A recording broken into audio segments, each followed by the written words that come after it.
We rolling? Okay, and we're on. Hey everybody, welcome back. Sorry for the delayed start. For those of you watching the VOD out there, I did post up a video about it. Basically, we had kind of a family emergency today. My mom thought she has had a stroke before, and she thought she might be having another stroke, and so we had to take her in. They had to run a bunch of tests. I just spent a lot of the afternoon running around, hanging out in the ER and stuff like that. And she just got released about 20 minutes ago, and I went and got her, and it's all good. She didn't have a stroke. Her blood pressure was super high. It was like 200 something, over 200 something. But they got her on some new medications, and that should be, hopefully that should fix her up for a little bit. So it's all good.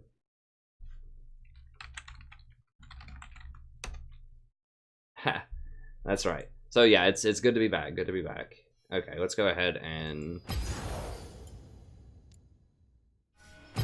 get in here. Now this is going to have to be a bit of a shorter stream because I do have things I have to do before the patch goes down tonight. I have 2 coaching videos. I have to do Dylan's video and another one that was sent in by tonight. Because once the patch resets at 3 o'clock Pacific time, which is 6 o'clock my time, Eastern Standard Time. So it's 11:30 my time right now. It's going to reset at 6 o'clock in the morning my time, which means I really, just to make sure, just to keep it safe, you know, I really need to probably wind it up around 2:30 or so, just to make sure I get those in and everything else. And I wasn't able to finish the patch notes and the tier list and stuff today because of all of that, so I'll have to do that tomorrow as well. I have started doing the Google Doc, but it's nowhere near complete. It's a lot of work on this one. I think this might be the most, or like the biggest support change in a very, very long time. Very long time. So I think that there are a lot of tactical choices that I talk about in there. This is one of the most complex patches for supports, I think. We'll see how it pans out, but there's a lot. If you like to experiment, this is probably the patch for it. Yeah, Mom's doing well. Yeah, thanks so much, Shaw. I agree. Yeah, she's doing better. Yeah, I mean, this is the first time, one of the first times where I'm not entirely sure, like, what, you know, and I'm going through and thinking about a lot to see, like, what the build should be and which champions will be strongest. I kind of have some ideas. I mean, some stuff is obvious. Like, I think Sona is going to be really, really good with the Ardent Censer plus Athene's Unholy Grail. I think Nami will be pretty good with that, too. But there are a ton of options right now because I think Zeke's Harbinger, or Zeke's whatever they're calling it, Zeke's Convergence is also going to be super strong right now. And so you've got your standard tanks that can go like Zeke's plus Knight's Vow. Those are easy to spot. And then you've got your Ardent Censer plus Athene's Unholy Grail users. But what about the people in between who can, I think the strongest combination of items might just be Zeke's plus Ardent Censer. If you can run both of those, that's a massive boost to your AD carry. It's 50% extra damage and 30% attack speed and all that lifesteal and on-hit damage. I'm on to you.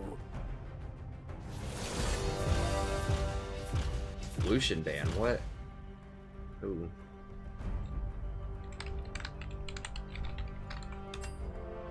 I've got my 3-point dodge too, so if they get Cassin and Draven, I'm just gonna dodge probably.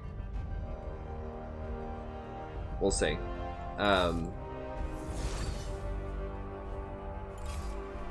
Okay.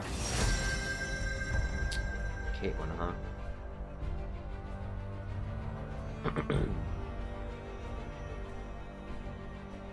That's such a bad pick.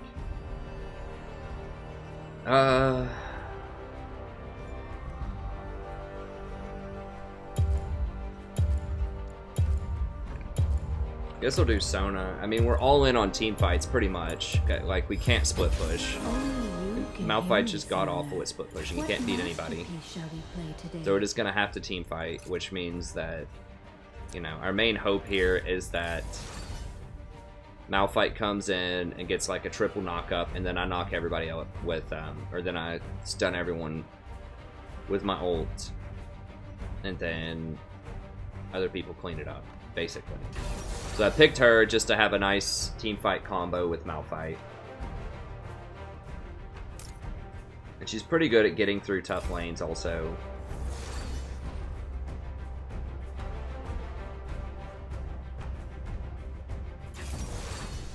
There's Kassadin.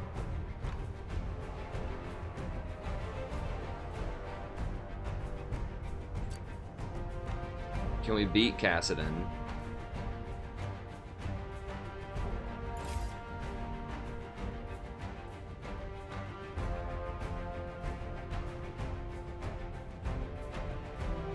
We do have a taunt. We don't have a ton of crowd control though.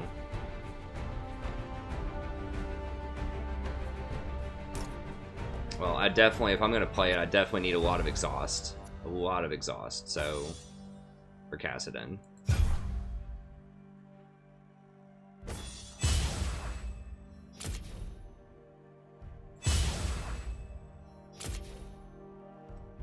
Can we win this?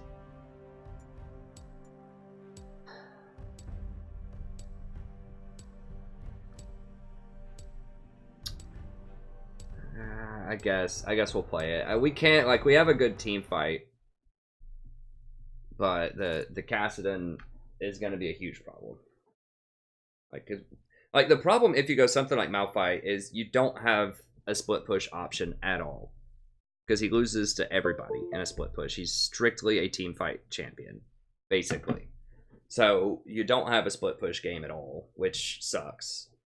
I mean, GP is not the greatest split pusher in the world. He's okay. He's better than Malphite is. Big problems at Kassadin though. He's one of the most banned champions, and I was just really hoping they would ban him. I should have looked at my win percentages with different champions. I was caught up looked at my teammates on op.gg. I was caught up talking about new champions. But I think that, like, so people who can use Zeke's plus Ardent Sensor, and the way you would do that is the easiest example would be like Karma, who has a really low cooldown ult, and obviously is really good with Ardent Sensor, but she won't really use the storm part of it that often. But just putting the 50% damage on your AD carry is good enough, and she doesn't really need those stats though, is the thing too. Like, she doesn't need the tanky stats, so it's like it's okay on her. But I'll tell you, the big winner here, I think, is Blitzcrank. Blitzcrank's already good, but he can run Zeke's very well because he has like a minute to a 45-second cooldown on his ult. So it's really good. He's also really good against enchanters, so he's a really good champion right now into Sona, Nami, Lulu, Janna, like all of the enchanters he's very good against. He can run Zeke's. He can actually run Ardent Sensor if you run Stoneborn Pact. So how that works is you have two forms of CC that would trigger Stoneborn Pact, including your knockup and your Q, your grab. So both of those trigger it, and then if anybody attacks the person and gets healed by your Stoneborn Pact, then that triggers Ardent Sensor for that person.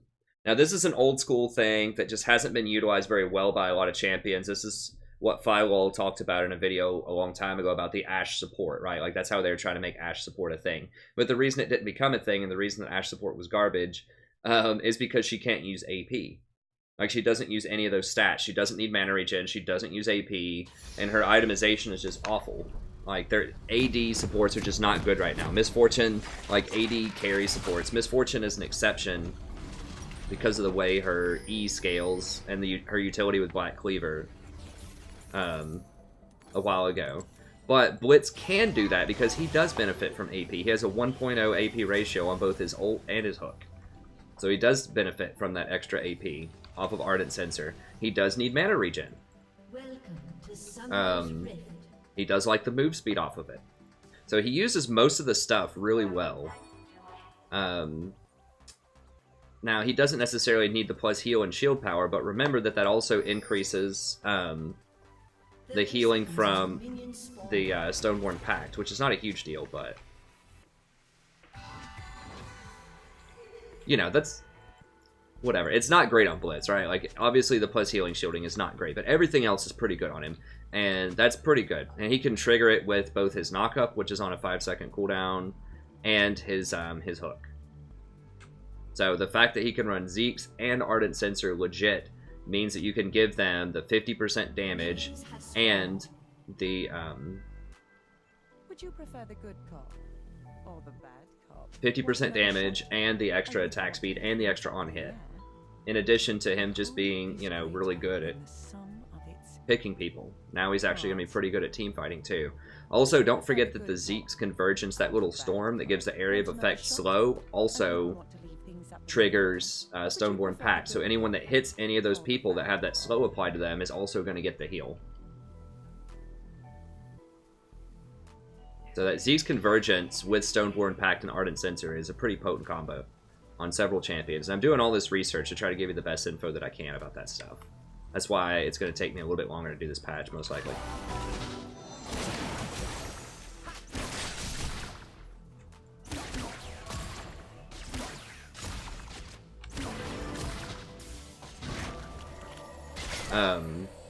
But anyways, so I think Blitz is going to be really good. Blitz can also go Knight's Vow, which is really strong. So he's got the Zeke's plus Ardent plus Knight's Vow, which is really good set of abilities. I think the champions that are going to kind of get screwed the most are going to be champions that can't use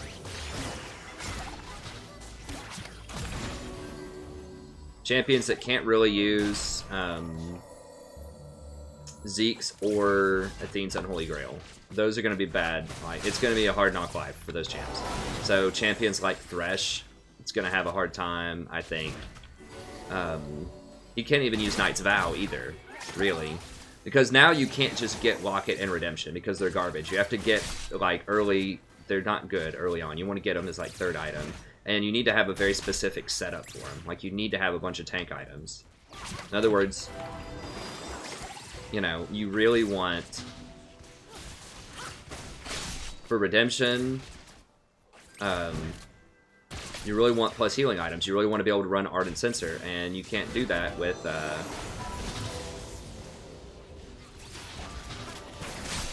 you can't do that with Thresh. You can't run Knight's Vow really with Thresh, which is what you want to be doing with, Locket. You want to stack a bunch of plus health.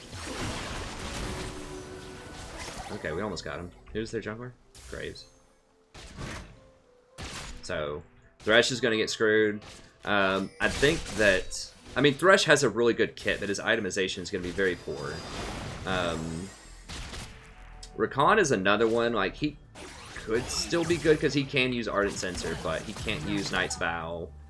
But he can use Athene's pretty well. So Rakan will probably be okay. Rakan might actually be good for solo queue. He is good in pro play because he initiates, and they really value initiation very highly.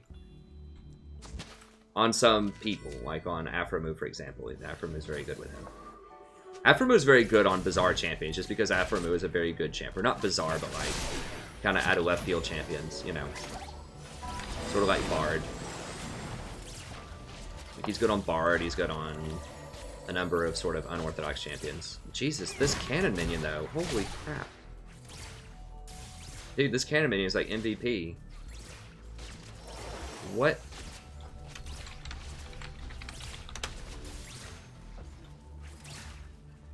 Like, that thing just did like 300 damage.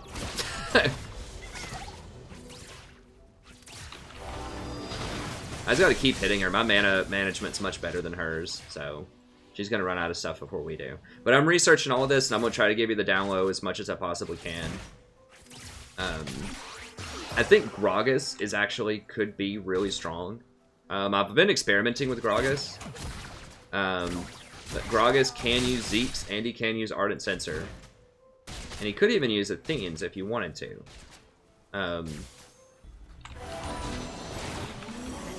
Okay, wow. This is what we need to do to cast it in, so... And if we can stop Cassidon, that's pretty much a big part of our problem. I did hit the blast plant, I think. remember. How we looking? She's actually beating us on CS. What? That shouldn't be happening. Alright, I gotta heal. It really sucks to just heal yourself. But I've got to stay topped off here.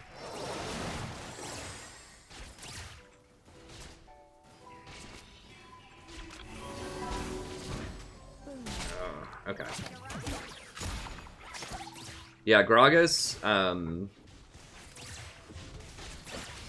with Stoneborn and Ardent, he has several ways to proc Ardent. And he benefits from the mana. Like, the trick is you have to have somebody that benefits from AP if you're going to run Ardent, I think. Like, the Stoneborn plus Ardent on a tank is cute, but it's kind of wasted if you don't have, like, any sort of AP scaling. So that's why I think it's a huge waste of stats on someone like Ashe. It would be a really big waste of stats on, you know, just things that don't have AP ratios on it. But Gragas obviously has a lot of AP.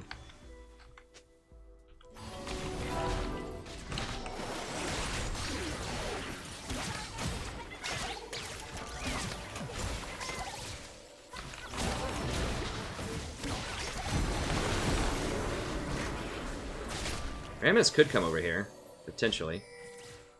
Nah, he's caught up with Graves. Yeah, so I shouldn't have gone for that. I should have just backed up.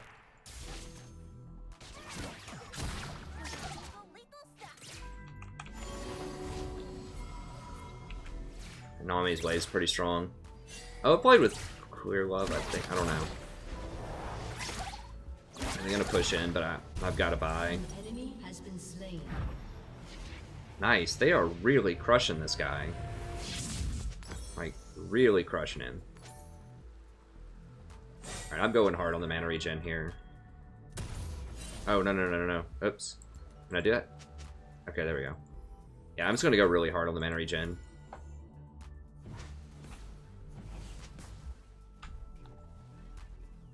He's still up in CS, and he's died 3 times against an Anivia. What? How is he up in CS? Okay, well, whatever. Sorry, I don't have the comments on. I'll try to get the comments up after this, as I get better situated. Yeah, it's a very exciting time. I mean, I just know something weird's going to pop up. I'm trying to think of everything that I possibly can to give you a heads up. This is going to be a great patch for experimenting, because, like I said, this is the first time that I can remember, and I've played League of Legends since Season 1, where there's 6 very viable, very powerful support items. Like, it's not going to be the same item every time, I don't think. You got Redemption and Locket will still be strong as sort of a third item in several builds.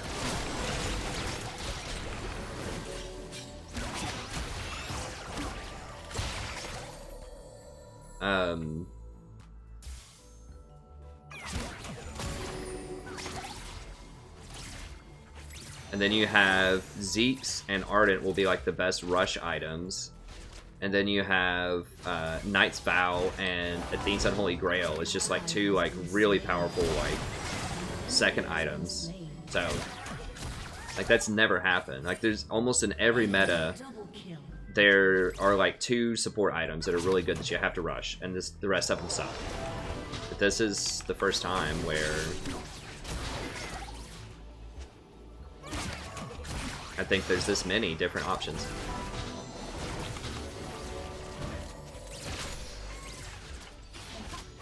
Good night. Love you too.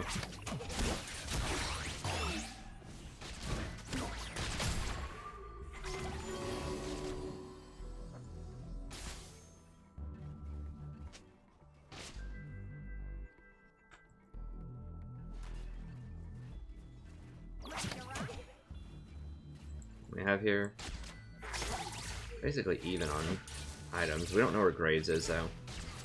Be a little careful, Graves there. Nami,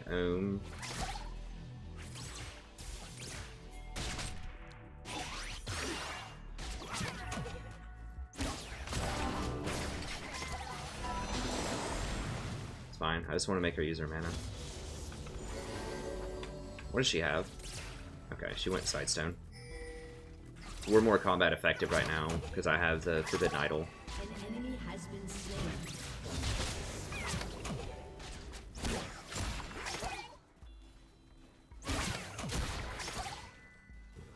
Right, she's Getting her mana back up. Now Jinx is though, and Jinx isn't going to get her mana back anytime soon, so... I'm forcing too hard. We just have to wait on Rammus. Okay, that's good.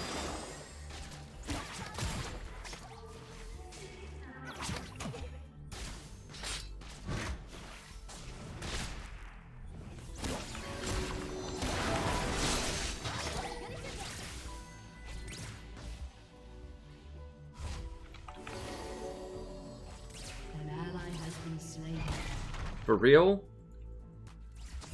When are they gonna nerf this champion? Like, the guy's 0-4.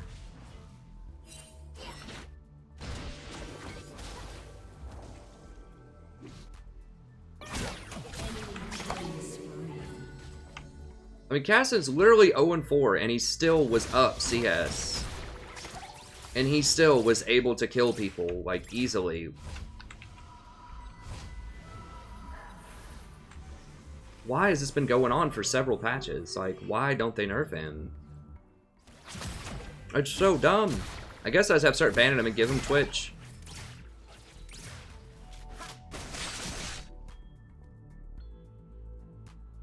I mean, you could say Anivia's bad, and, you know, you might be true, but, like, you might be correct. But the thing is, like, that's every time. Every time Kassadin's in a game, he's a problem. Like, there's never a game where Kassadin's not an issue. In solo queue.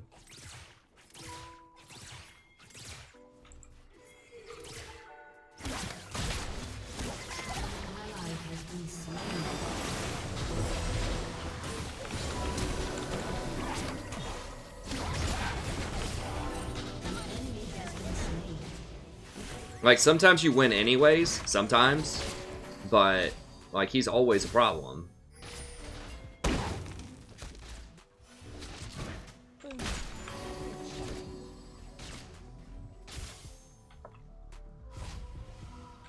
Yeah.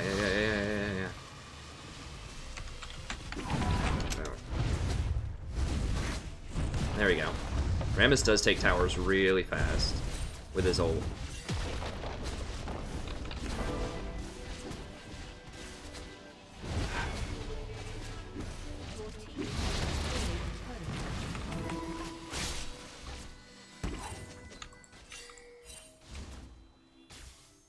Gotta get out of here.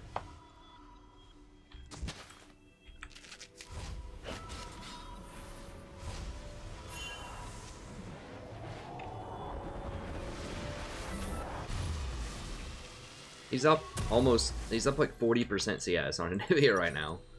Okay, well, we're gonna go... Oh, I really want to finish that. It's greedy as hell. I'm gonna do it, though. I need to get a Sightstone, too, but this is just... so powerful right now, and we need it.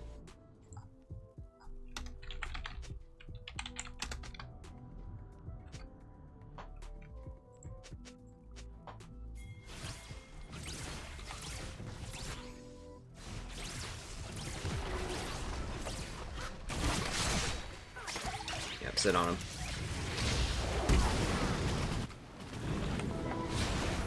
There we go. Nice. Good stuff.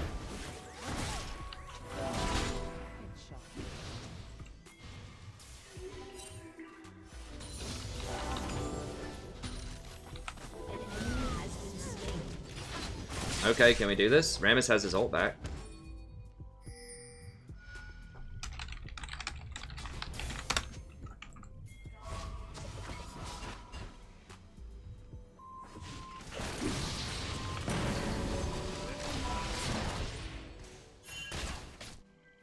Okay, let's just go down and get that. It's fine. Whatever.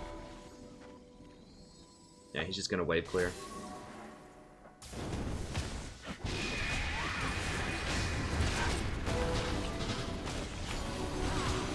Everybody that extra attack speed on hit.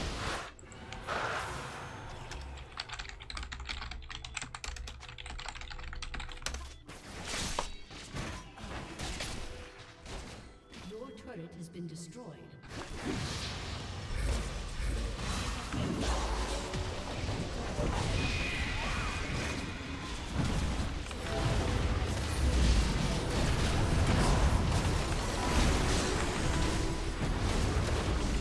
Damn it. They better kill him, I swear. God, Caston got out.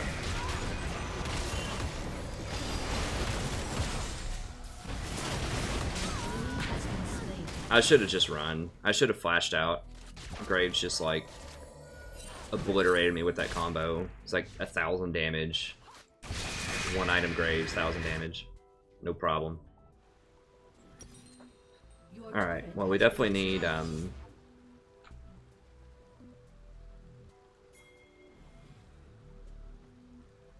gonna go ahead and just sell that. I'm gonna get something else later. I've been a little disenchanted with how that item's been working out lately.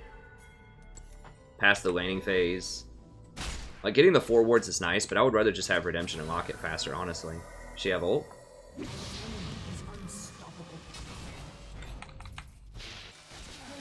They got her. Who got the kill? Who's unstoppable? Oh, Graves.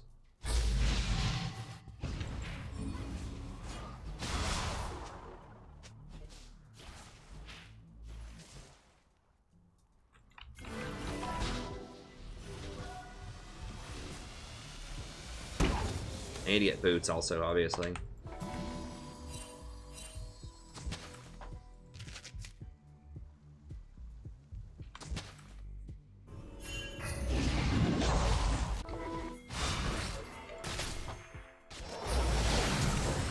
That's a fail flash.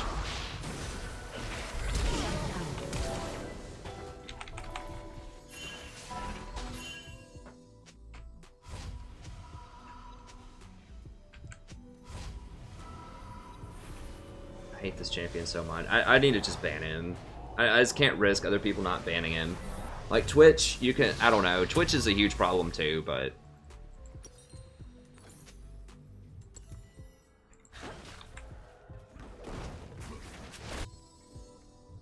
I feel like Twitch is easier to deal with. Maybe. I don't know. They're both just... really nasty. At least if you catch Twitch, he's gonna die, though. Like, you just can't even kill Kassadin. And I just can't bet on the other team banning him.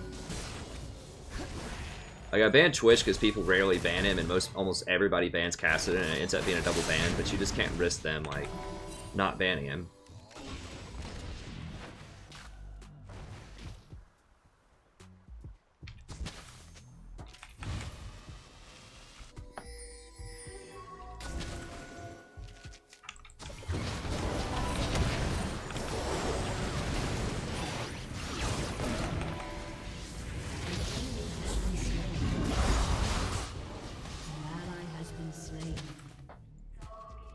There's no pressure anywhere on the map, so...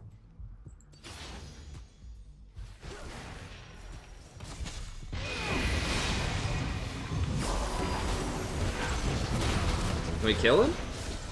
Are you kidding me? Why is he so tanky?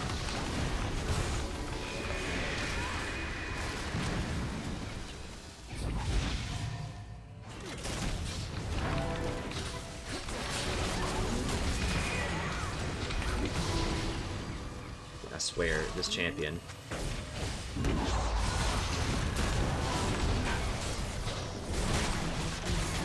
Oh my god! Did you guys see that? Like, what the hell?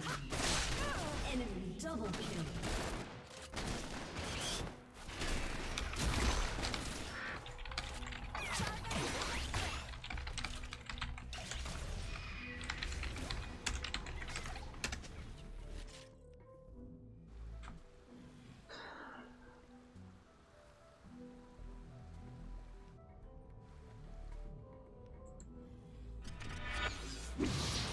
Cannot believe it. I just have to ban him. Every time I don't ban him, I get reminded real quickly, if there's ever a Kassadin on the other team, why you always have to ban that champion. He has no defense. Like, the only defensive item he has is Rod of the Ages. That's it. And he's, like, more tanky than, like, a 5-item Galio.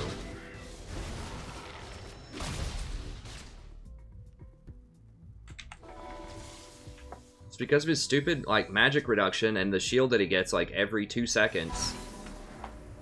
Like a 300 AP shield that he gets every 2 seconds.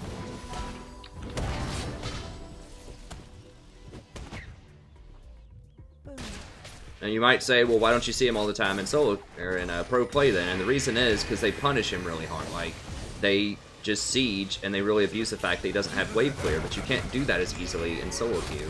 So people just run around and get caught all the time. And they don't group up.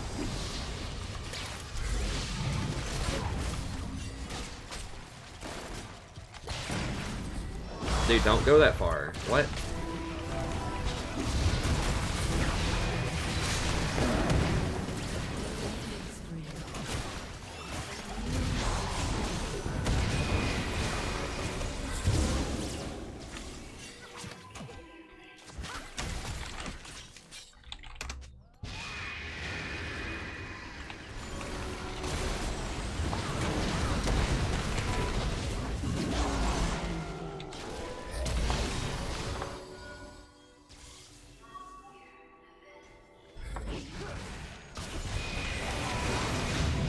Of course.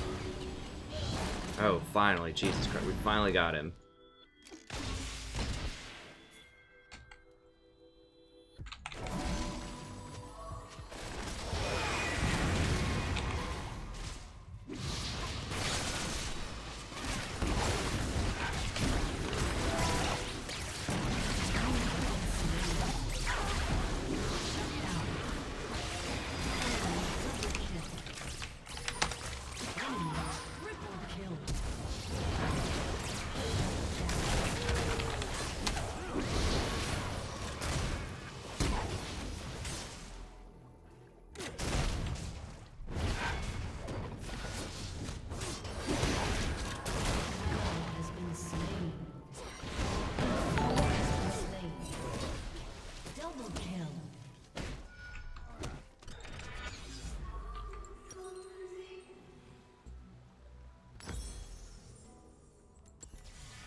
Stupid overpowered. This is why I ban Cassidon or pick him every game, like, because people just won't listen. You've got the Rammus on your team that just runs right past Jinx and prolongs the game, like giving him a couple of free team fights, who chases people to like their base tower instead of sieging the tier 2.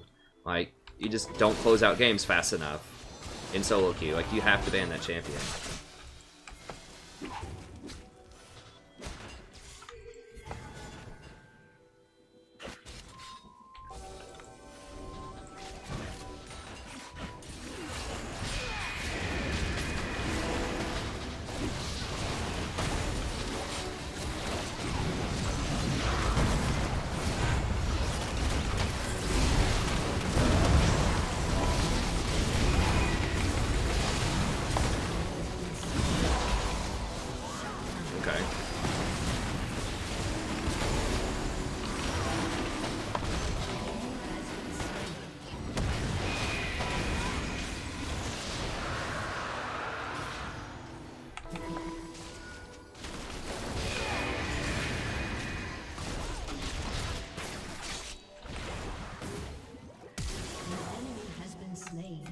Okay. Sorry, I don't mean to, like, it just, Cassidon just makes my blood boil. A champion's just not right at all on any level.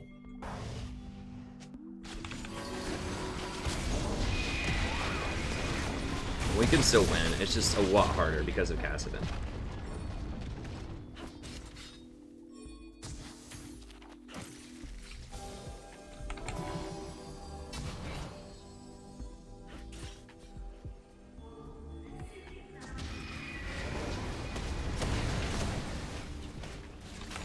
I can't really screen that well. I need to just get over here and give everybody that aura.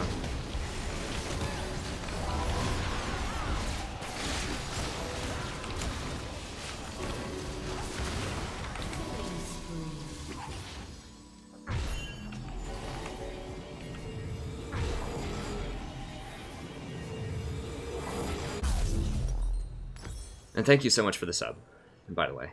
I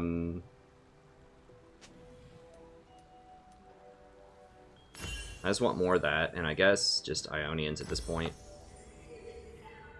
Yeah, I almost like just selling the gold item. I keep trying to use the, you know, the whatever, the quest stuff. It's just not worth, like, the whatever gold, the thousands of gold to get that item in solo queue.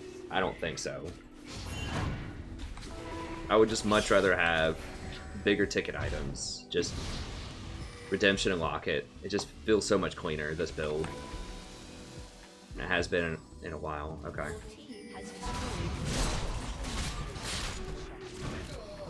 Nice. Okay, Caitlyn's got him. We stepped on a trap.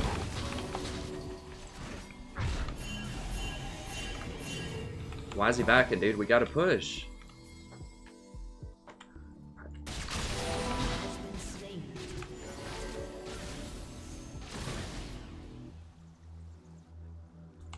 Does it speed them up too? I don't know if it speeds the minions up. I don't think it does.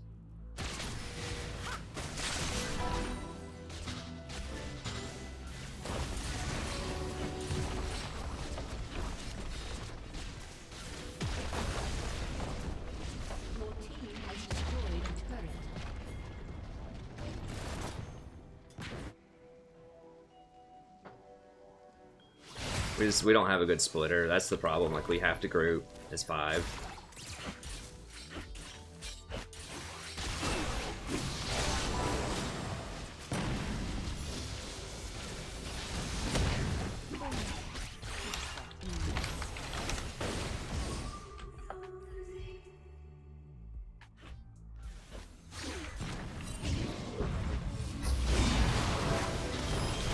Shit. You faked me out on that pretty well. Faked me out pretty well on that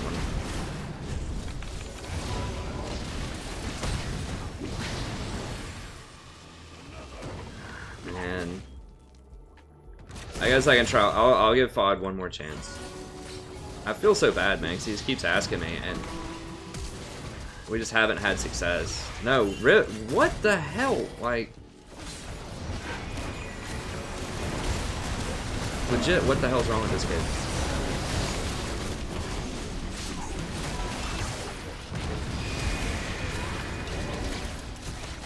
Alright. I mean, maybe he got it together since last time. I don't know. Like I said, I'm not saying it was his fault that we weren't succeeding. I'm just saying that we weren't succeeding. That's it. Like, it could just be we just don't gel together, you know. I feel bad. Like I said, he's really nice. I like chatting with him, hanging out and stuff. It's just...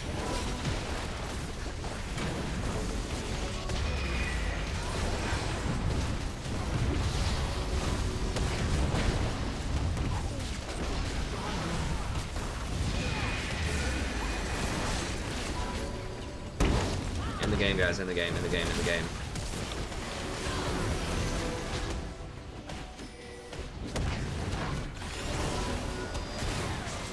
That was close.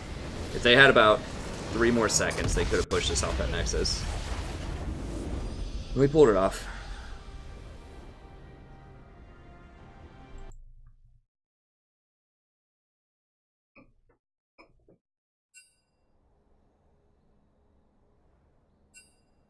Yeah, so I think I just like selling the gold item again. I'm just back on the sell train. Like, it's just too much gold. Like, the problem with... Now, I might still get Eye of the Oasis on Janna, because that's just so much money. But, like, the problem with this item, I don't know.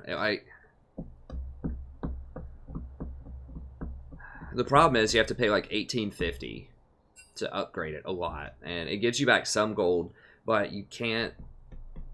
I don't know, I'd have to do a cost analysis of it. I feel like at the end of the game, a lot of times, the game ends before I even get to the bonus. You know, like, it feels like I get maybe 650 gold out of it. Let me see if that's gold efficient really quick while I'm at it.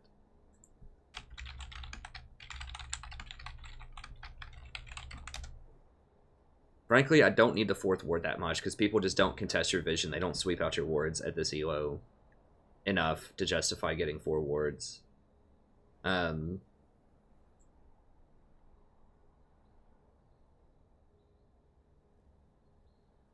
so all this stuff's worth about 1811.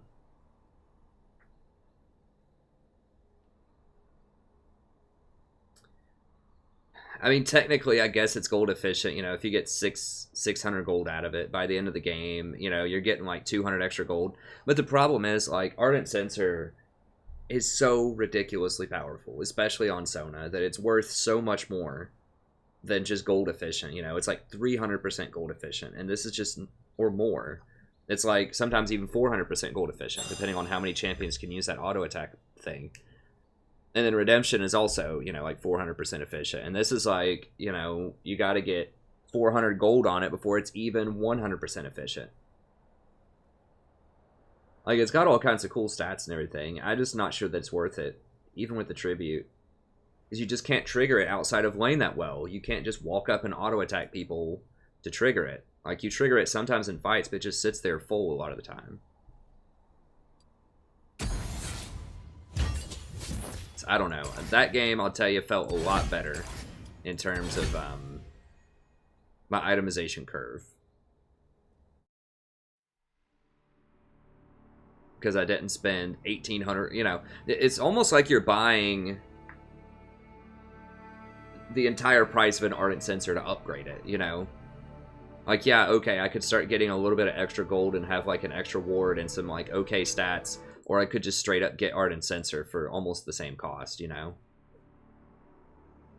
Like, Ardent Censer is 2,300 and it costs, like, 1850, I think, to upgrade all the way. So it's almost like you're paying an entire Ardent Censer to buy this over just the Spell Thieves. I mean, you do have to buy Sightstone anyway, so I guess that doesn't really count because you have to have that. So yeah, I guess you're paying about 1,000, a little over 1,000 gold to upgrade it. That's like half of an Ardent Censer though. I don't know, we'll see. Eye of the Oasis gives you so much extra gold, and you can still trigger it later on in the game. You just have to be standing near minion waves. You don't have to auto-attack anyone and be out of position. And the tank one might be worth it, maybe. Because health is really good, and not only do you get gold, but you heal yourself in lane by upgrading to the tier 2, so that's actually pretty nice.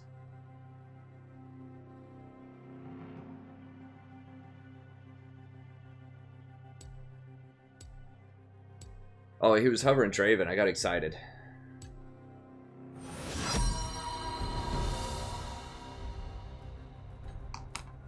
Okay. I'll see if someone else will ban it first, and then I'm banning it afterwards. So we won the game. But, I mean, the big reason we won is Kassadin just lost his mind. Like, he stepped on traps, like, 3 times and got outplayed by Caitlyn. If he didn't step on those traps, we would have, I'm not banning Lulu.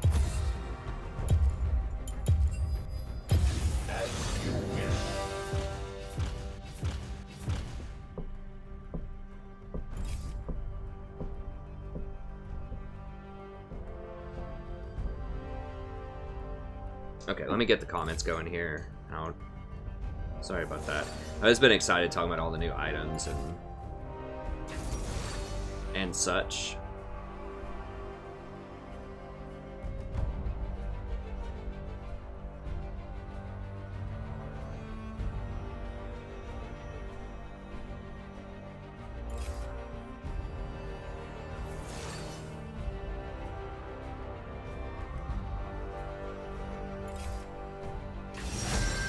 Jesus. Really?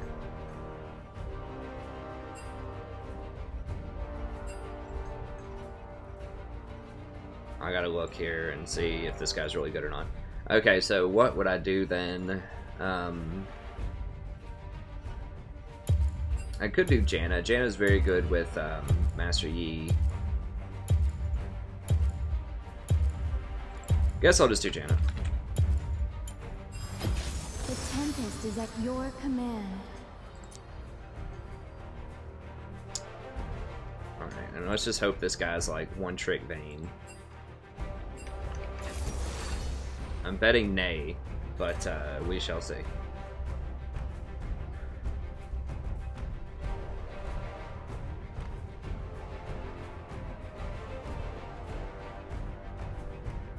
Okay, so he wanted Draven. Who's the Vayne? Oh, Day. We got that, right? Okay, yeah. Nope. Nope. Definitely not a one-trick Vayne. Under a 2 KDA, 43% Vayne. Well, we're gonna carry that, probably. Dark Grizzly, does he play a lot of Yi? Mostly Malzahar, but he does play some Yi, and he does play him well. Fod is on Shin. Okay, he's got a really good win rate with Shin, so that's good. No, not Teemo. Not Teemo, Shin. Okay. Shin on Yi's good. Shin in general is pretty good. He's a good split push threat. Anivia, Drug. Low sample size, but high win rate. Pretty high win rate with a lot of champions, so he's probably pretty smart. I'm kind of all over the place, you know. People can judge me as they will. I fully, like, expect people to look at my, you know, op.gg and judge. It's part of a greater, you know, I don't just do the stats, but it's part of a greater assessment when I'm thinking about team compositions and strength and, like, what our chances are to win. I think we can do it. We're going to get mowed down in this bottom lane, but I think Kale's going to be annoying.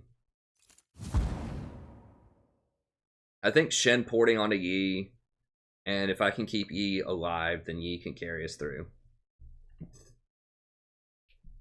We do have Vayne as a backup too. Like, if she ever gets relevant, we can, you know, play around her also.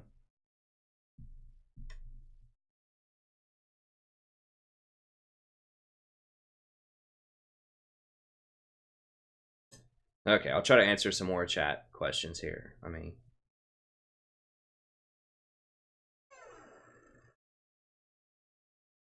night, love you too.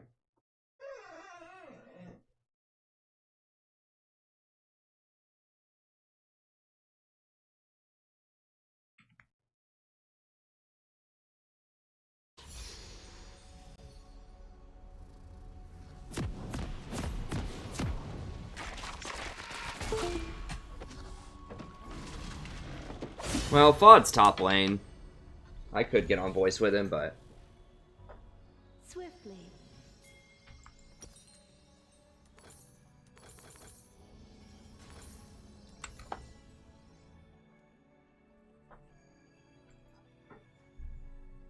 Welcome to Summoner's Rift.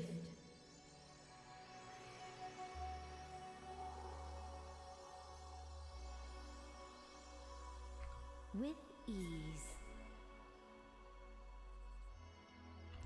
yeah, sometimes rushing something before Sightstone is okay. It depends on kind of how the game's going. Like, Sightstone is obviously something that's really powerful, but other times, you know, it might be worth it to get Sightstone second.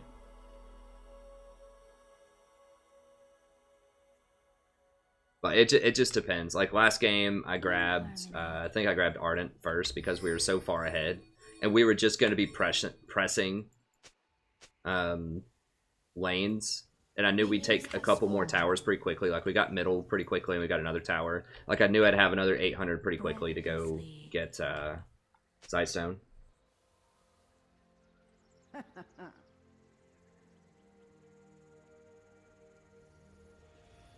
I would definitely get a Sightstone. Like I said, there are some situations where I don't rush it. But that's rare. You know, like 90% of the time or more, I will rush Sightstone. As you wish.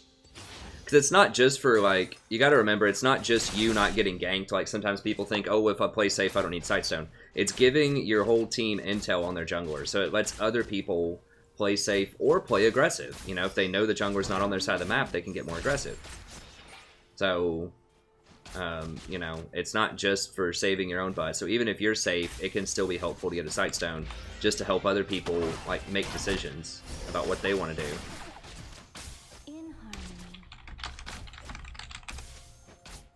I mean, that looks like a good trade, but it's not. Because of Soraka.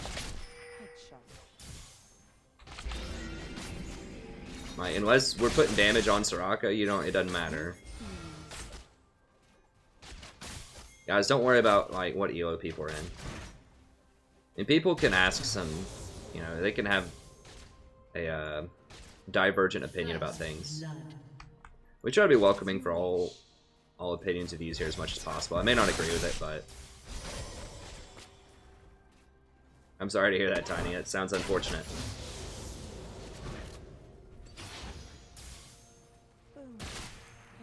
But yeah, that's why, I mean, there have been very successful people who, you know, like, what's his name that everyone always points to? Seb Bernal, the Soraka one-trick and challenger that almost never buys Sightstone, but it's very, very rare. Like, almost every support that you look at will buy Sightstone. Almost every, like, high-end support will buy Sightstone.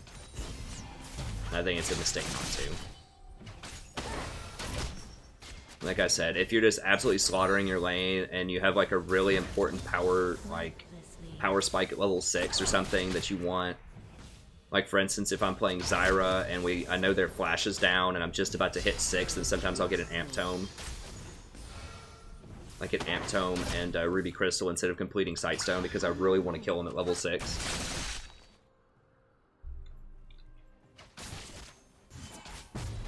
Like, there are some situations in solo queue where you would, you know, you could hold off a little bit, but you certainly need to get it pretty early in your build. Greg Popovich is.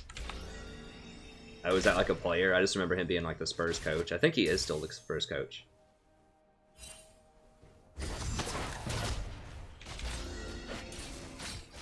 Now, I'm not a fan of upgrading the gold items all the time, but I do think that getting like the level 1 Sightstone is nice. I think I might go back to just selling gold items. I'm not going to sell Oasis, though, because I really, like, Oasis gives you so much gold. Like, it's 1,000 gold or something. It really...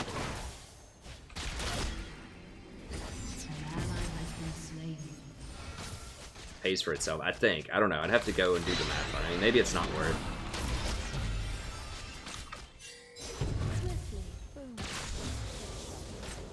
Because you are paying 1,000 for it, and you're only getting, like, maybe 1,000 out of it.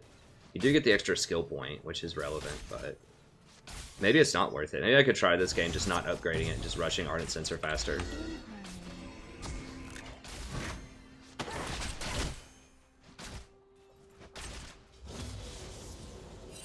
Did she get... Okay, she did get Doran's Shield, so that's good. Yeah, someone said Vayne is a selfish pick. I, for the most part, agree. I think they're better, like, champions with more team utility and just better overall than Vayne.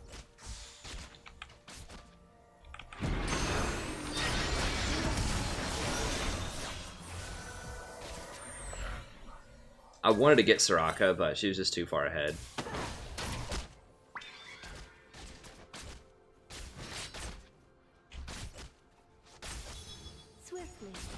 Alright, Fod's doing well up top.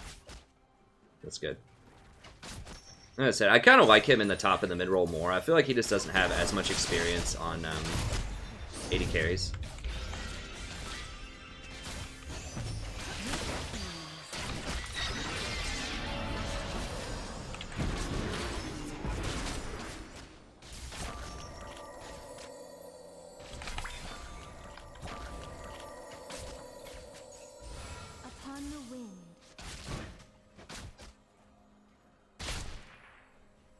I mean, they have a heal, and we don't. Like, we shouldn't be going that hard. Like, this, we're playing this matchup very poorly. What?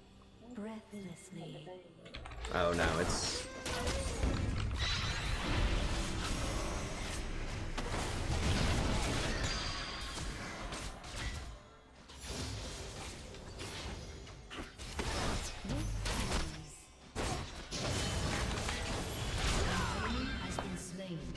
Okay, good. And Yi's already up there to cover at the tower, so that's good. Okay. Fod's found his groove. I think Shin is his thing. Like I said, I wasn't, you know, I want to be clear. I wasn't saying that Fod is a bad player. He's obviously very good. He's Diamond 5. I just think that we either weren't playing champions we mesh well with, or... It seems like, hopefully, Shin's maybe more his type of deal. I think maybe he was just like forcing the bot play because, you know, it's like duo and you want to duo with You know, you want to duo bottom lane if possible, but it's fine duoing with other lanes. Like, if you play a lane other than bottom, just play what you're best at. You know, the big power behind duo, let me make sure that Vayne gets this speed up here. The main power behind duo is not necessarily, like, it can be the synergy and, like, you know, whatever plays you make bot lane, but sometimes it's just you have a reliable person on your team that doesn't rage and just picks good champions in other lanes. Like, that's enough to be worth a duo, I think. An ally has been slain. I do, Steven. I just played Sona right before this. And last stream I played Fiddlesticks. Who'd I play? Played Fiddlesticks. I think I played Fiddlesticks, Sona, and one other champion. I mean, I have 300 Zyra games. I play a lot of different champions. I just play whatever I think is best. Janna's just really good in this meta. So... last season, I had like 300 Tahm Kench games. I just play whatever's good.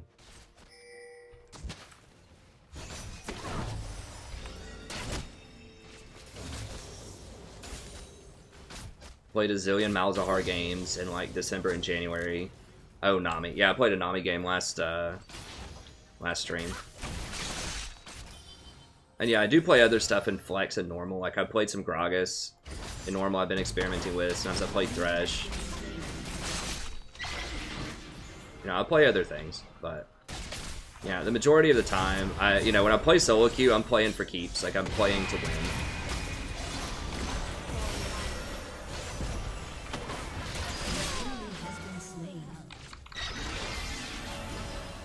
Oh, I knocked her out of it. Nice.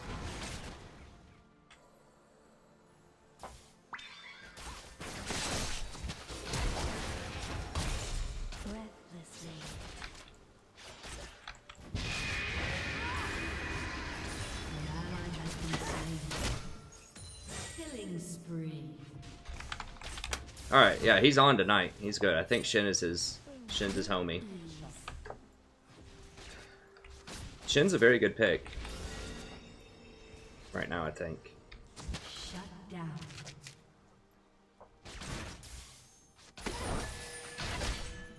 Upon the wind.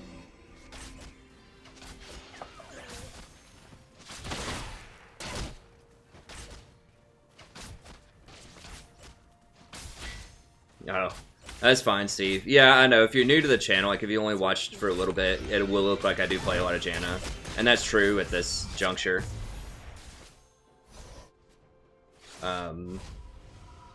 But yeah, historically I play different things. After 7.12, I might play some different stuff. I might play more Blitz.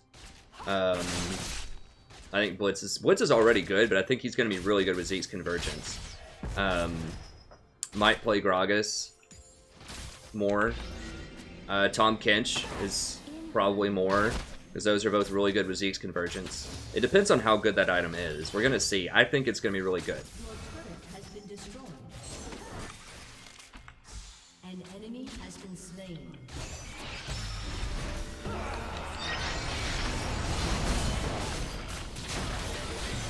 She might flash this wall, so I got to go real hard on her.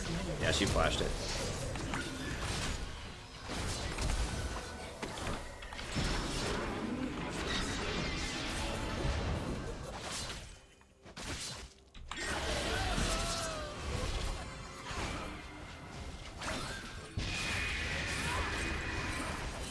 Run, run, run, run, run. I'm about to get shanked.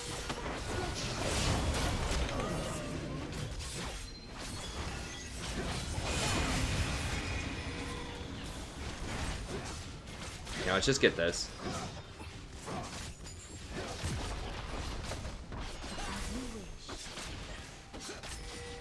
I mean, sometimes you just gotta go with what wins. Like, if I had the same stats, and I played Janna every single game at 58% with the amount of games that I played, I would have been like rank 1 challenger or something. Obviously, it would have fallen off somewhere, but you just got to play what wins. Like, I'm 58% with Janna after almost 400 games, and that's by far my most successful champion. this season. So I'm really trying to get back to Diamond to help out. Like, I mean, it's just so good if I get back to Diamond. Like, we get better games, we'll get more people in here. In harmony. We're gonna go that.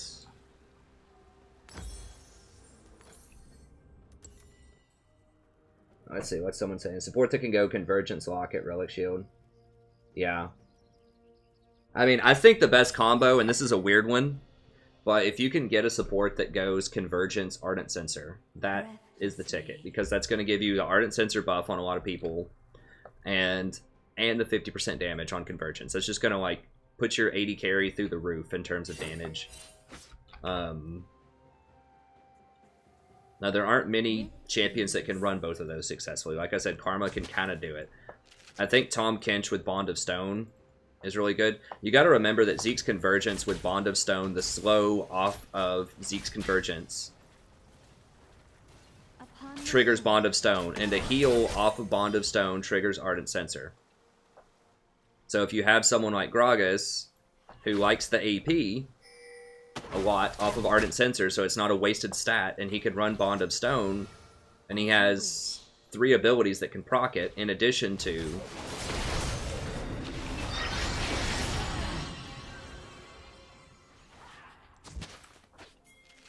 I'm gonna have to focus up. I mean, I knew that Shaco was gonna be there, I just didn't know that everyone else was gonna be there too.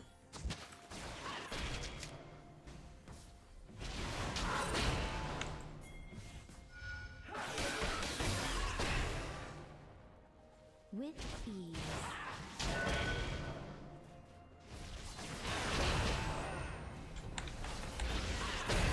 Whoa, what?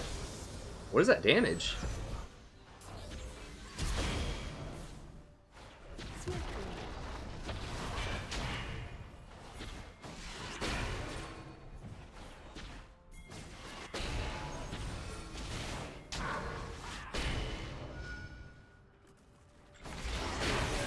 Breathlessly.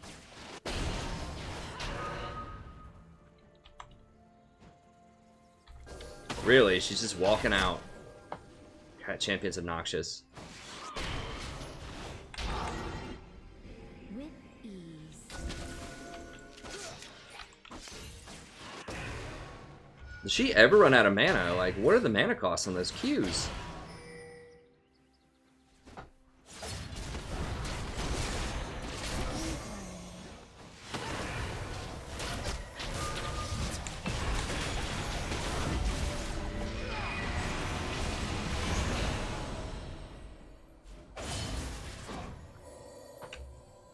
Swiftly.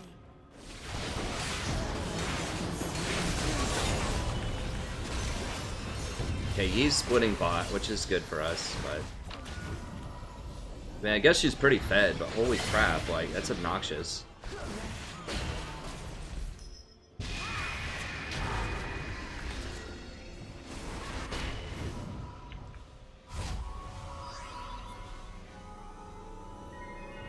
Okay, she had blue for a little bit there. That's annoying. Okay. Upon the wind.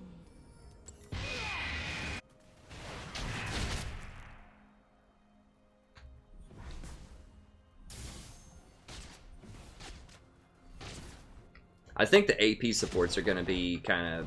As you wish. A lot of them are going to be in a tough spot next patch, because they can't use Zeke's. They can't really use... like Knight's Vow. They can't use a lot of the best items efficiently. They're pressuring all of our towers. How's Yi looking? He's out farming big time with Shaco. The only real threat right now is the Syndra. We just gotta keep her under control.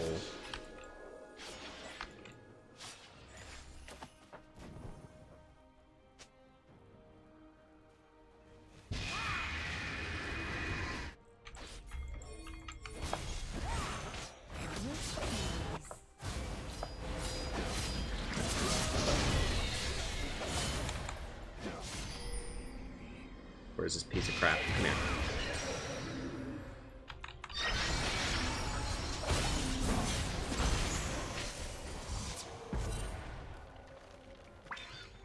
Ugh. Gross. Can we get...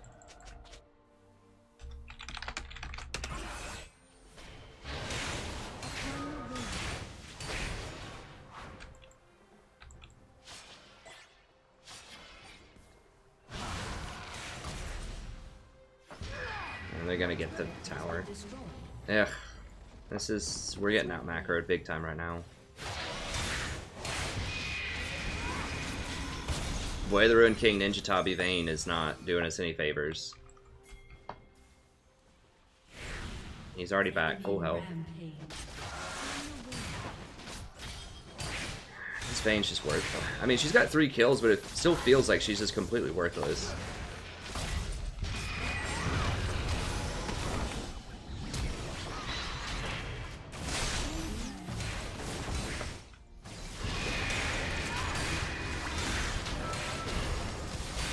Like, that Kale is going to be such a problem.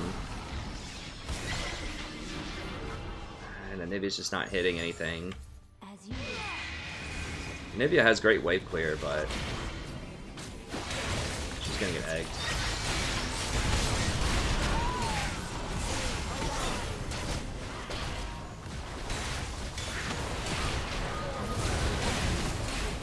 What?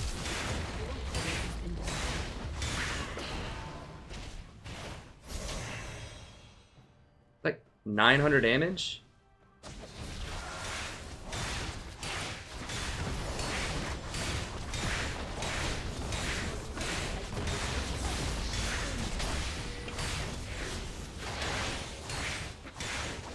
Vayne is just such a complete garbage pick, especially with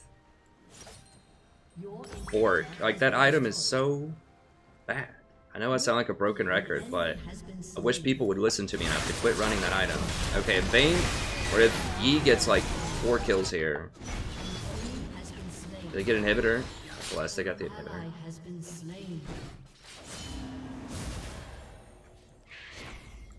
swiftly.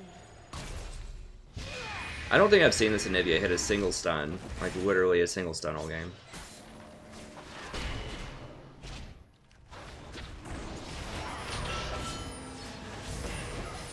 Upon the wing. I know there's a ward there, dude.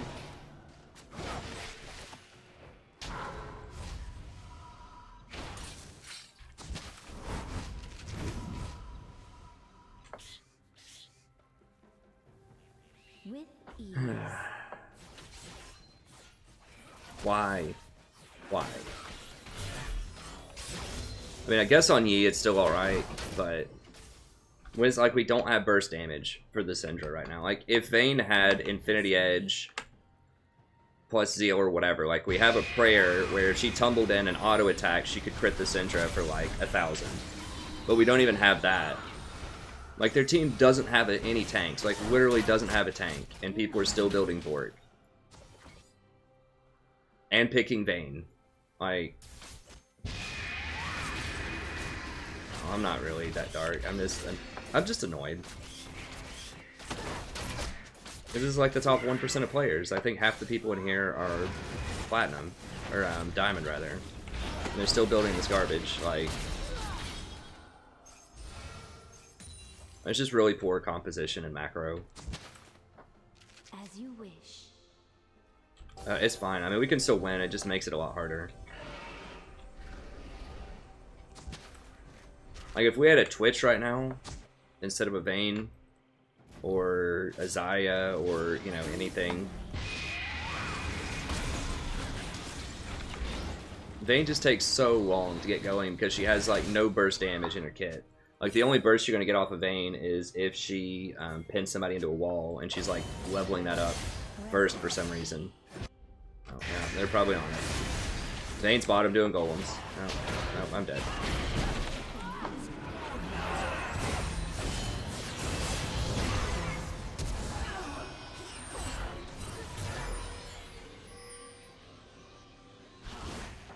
That wall. It's like every time we like trade kills, they get a tower out of it though. That's the thing. Like they're getting way more stuff than we are every time. And now Kale is online. Look at that damage. Forward. I think Kayle passively healed back more than the Vayne just did to her. Okay. An ally has been slain.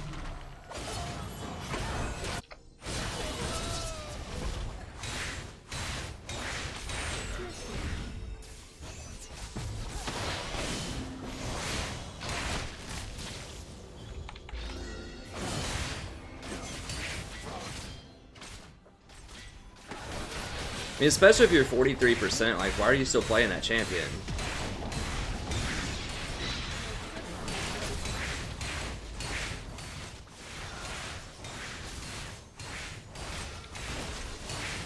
Anyone want to, like, fight him? Well, they don't have Syndra? Oh, nice. That was good. No, Syndra's here. Syndra's here. We just have too many turkeys on this team. Like, our composition's just bad, and people are just playing it poorly. An ally has been slain.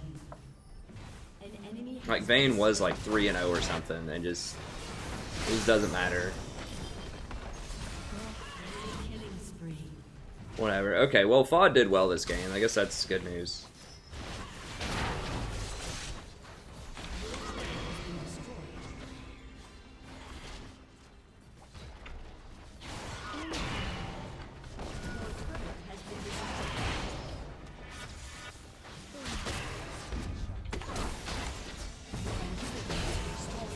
I mean, look at that. It's like nothing. I think my auto attacks might do more damage.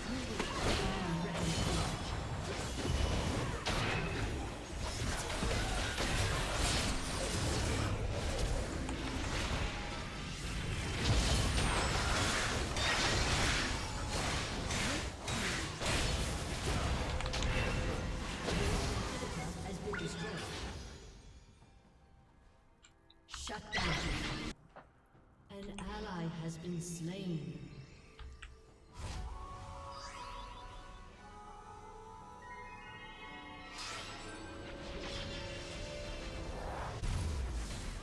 Upon the wing. Yeah. Syndra's the fun police. Alright, we'll sell that. An enemy has been slain. It's possible to still win. It's not probable, but it is possible. In We'll keep going.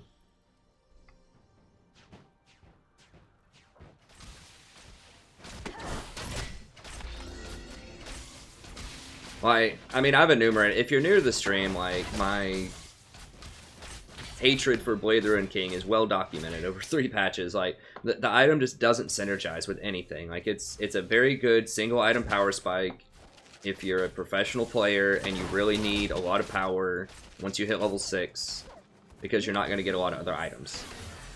But the problem is, in solo queue, it has so little synergy because it has very low AD and it doesn't have any critical strike. And that's what you need in solo queue. You need burst damage and critical strikes.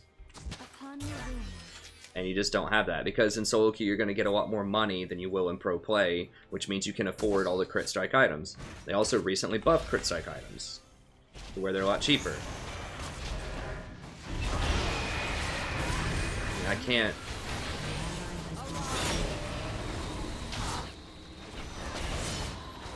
Vayne's not even here, like...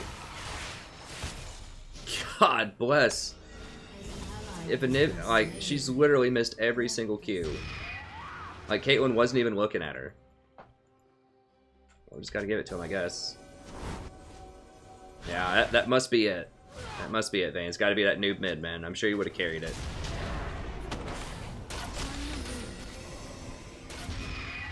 Yeah, I mean, Anivia is not playing well, but I got some news for you, Vayne.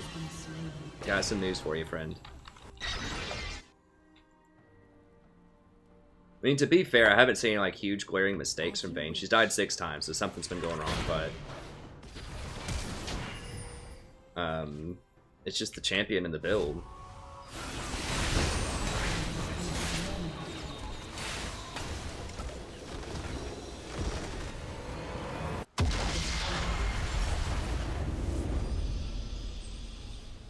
No, it's too late. Like, once she gets Bork, it's done. Like, she got crit after that. She got like Shiv, but it's too late. Like, you need to go on Vayne. You really need to go BF into, like, Phantom Dancer into Infinity Edge. Because you're a duelist. Like, you're just not a wave clear person. You're kiting back. I mean, Vayne's just bad to begin with right now, but if you're gonna do it, I think you'd have to go, like, Phantom Dancer, Infinity Edge, and then, like, QSS or something like that.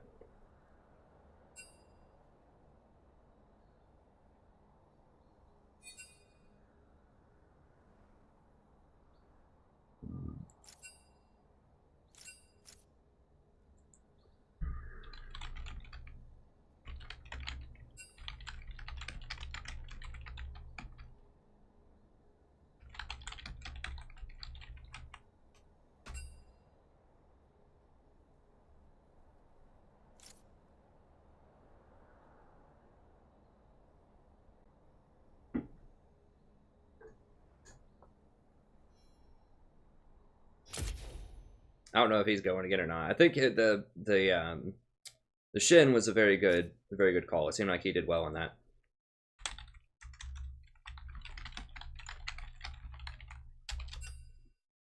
Yeah, I know, Soren. It happens. It happens. I know, John. That's I mean, that's what I tell people. You know, like, Draven is also acceptable. Like, if you're playing AD carry right now, you need to be playing Draven, Twitch, Kate, or Xayah in that order of preference.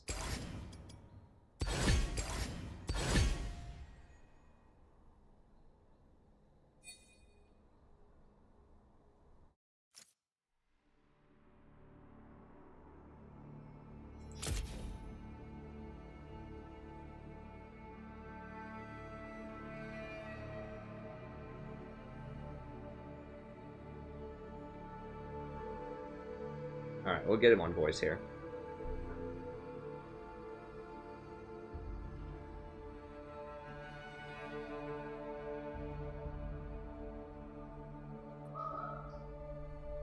What's up, bro? Super unlucky. I did decent tops. Yeah, no, I thought you had a great game that time. You had some great ults. You were out farming the Kale. Yeah, I thought you were doing great. I think Shen's like my go-to top. yeah, I think Shen's a good pick for you for sure. Yeah, the only reason why I play Shen is because AJ played me all the time, so I just always ult him before I went into a fight, and then we just destroy everyone.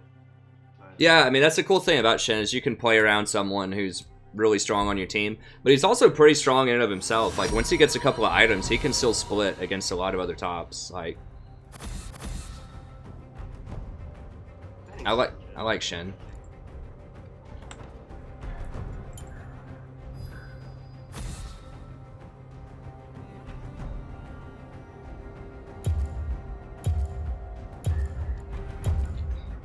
Yeah, Syndra, that Syndra was carrying him so hard.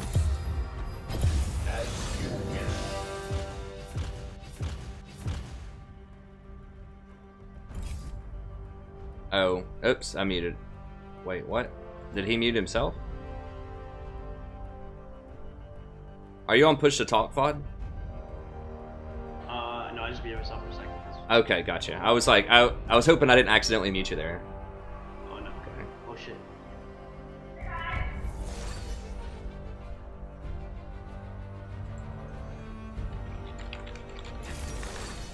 Well, Draven and Twitch are both up.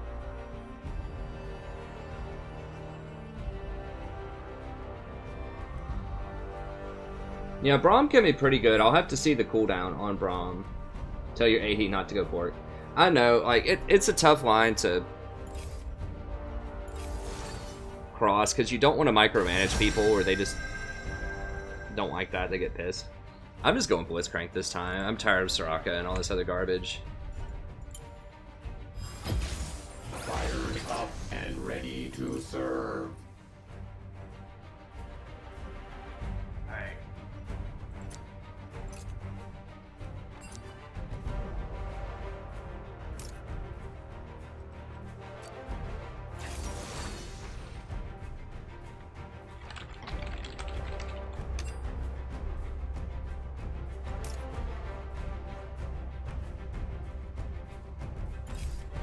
think that's probably what we want to do. God, LeBlanc is such a terror. I was gonna ban Soraka too.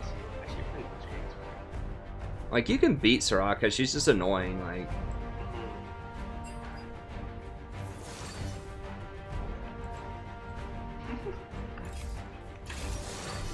Oh, we have no EP.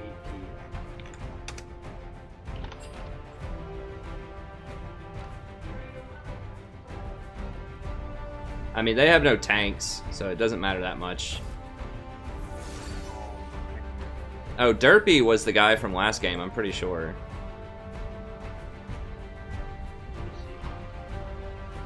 Jigga's 60% with Lucian Bud. No, this is a different Master Yi. Oh, okay.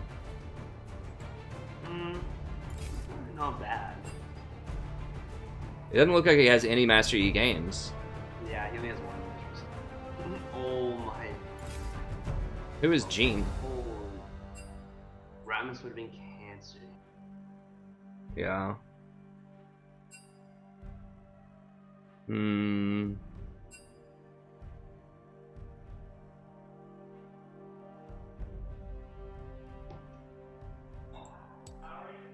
Mm-hmm.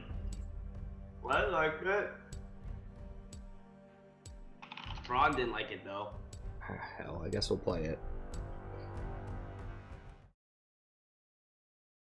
I'm not super excited about this. We've got Lucian like has a decent win rate, but a low sample size. Yi's never played Yi. The other guy's on a 6-game loss streak, middle. But his Zed is pretty high percentage.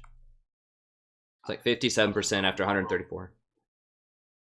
I rolled mid last game, and then right when I came, Shackle came, but then Anivia already died, and then she went back, but then saved her, and then she went back and died. Yeah, there was... I don't know what was going on. I didn't check the stuff last game that I should have looked at.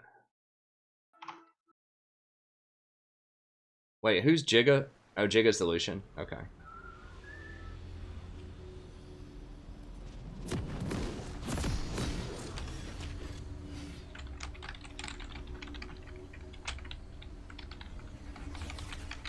And then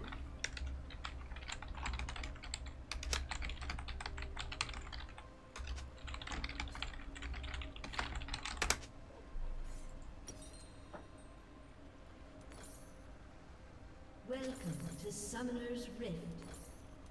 The magic calls to me.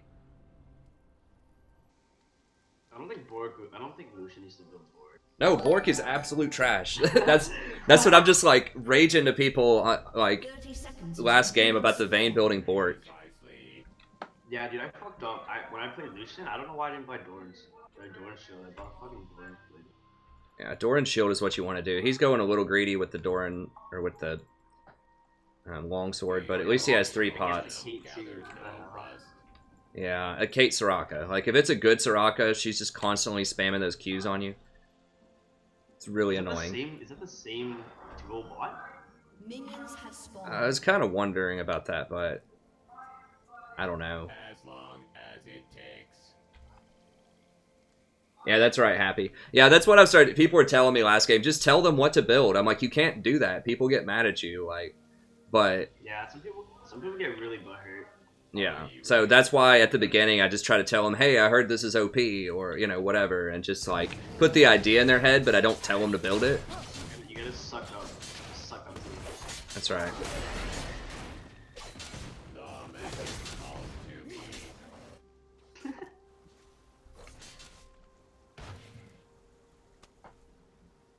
Well, John, he promised us he wasn't going to go Bork. John in chat's like laughing. He's like, that longsword build usually means they're going Bork. Hopefully he's not doing that. Got you. Or they can go with Essence. Yeah, you can go Essence Reaver with. I think Essence Reaver has 2 longswords in it. Or Death Stance. I think Death Stance is really good, but Essence Reaver is also good. Precisely.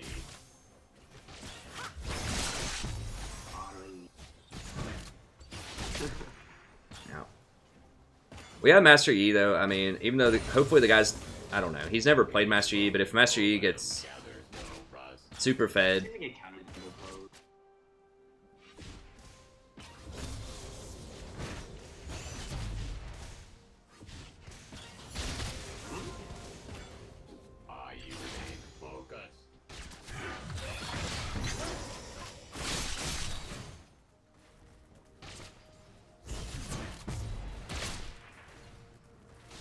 Didn't I play Jin when you put those strength last time?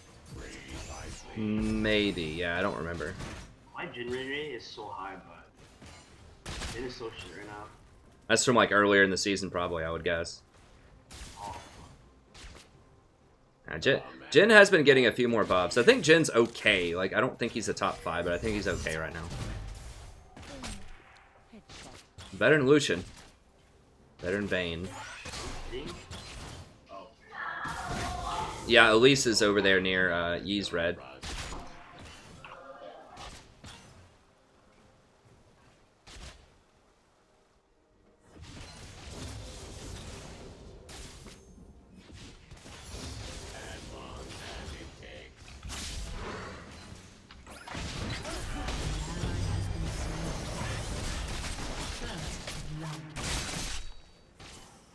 Yeah, he's gonna be mad about that. And I'm gonna be mad about that. Bonk. They should just let us ban a class of champions. Can we just ban Assassin's Middle? Precisely.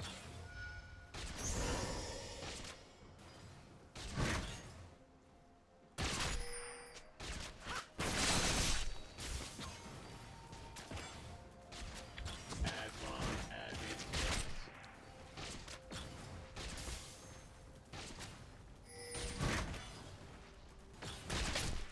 You know what helps people duel is Lucian? People are saying Bork helps Lucian duel. Doing damage, that's what helps Lucian duel. An ally has been slain. Oh gosh. This Elise is getting big.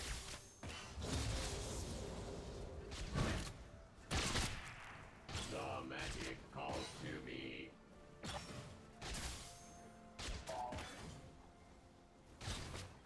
I'm so unlucky. I almost killed Cannon when they died, and then they back. Freaking A rolling or that stupid jump. There's no way I'm gonna get this Soraka. I mean, I could maybe.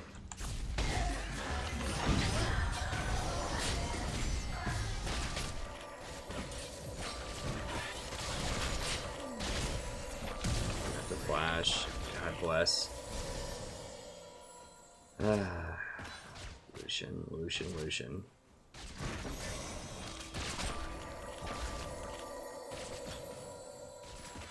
The magic calls to me.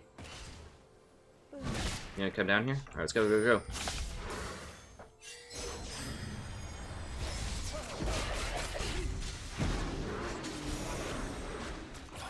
No, missed it. Damn it. If I hit that, we could force a flash. Oh well.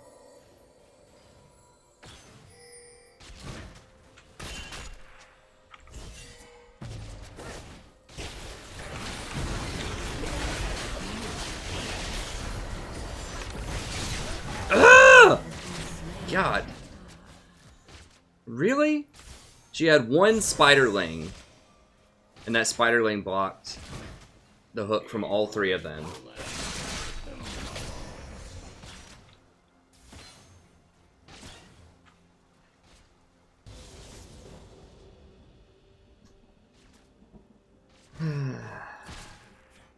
Precisely.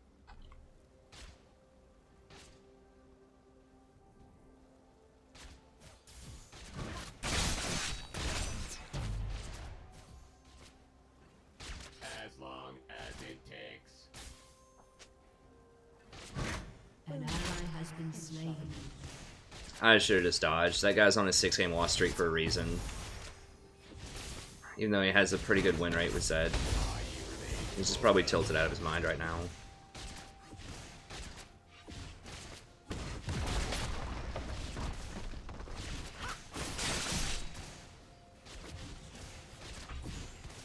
Rolling golem gathers no rust. An enemy has been slain. Hmm.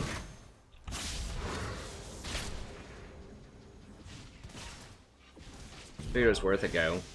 There's a really slight chance I was gonna hit her there, but come on, dude. Let me heal, Lucian. Piece of garbage. Give me. Okay.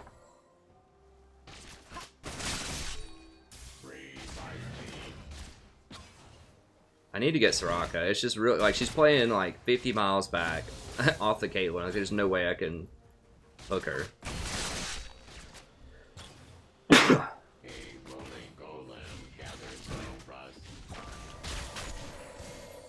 I mean, they're probably on Dragon right now. Enemy killing spree. They're just destroying this Yi. As long as it takes. Boom. Headshot. I should have just dodged it. We got, like I said, we had. An enemy has been slain. An ally. We has can been still win, but this slain. is, you know, there's a lot of red flags here. An ally has been slain. Okay, we got her. You have slain an enemy. Please tell me you got her, Lucian. Okay, good. Has been Alright, slain. at least it's coming. I have ulti, you can go in. Okay, okay, you watching?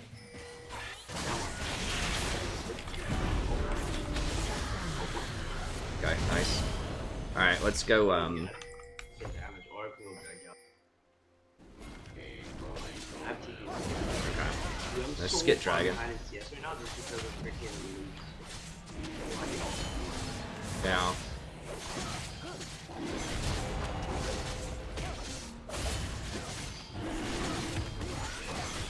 and it's gonna appreciate it. It's gonna go mid.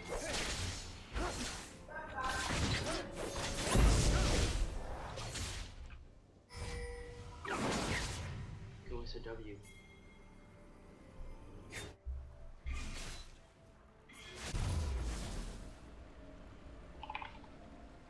The magic calls to me. Please get her. Are you joking? An enemy has been slain. Oh, no, no, no, no, no. I need, Easy rolls. there you go. Precisely. Whatever.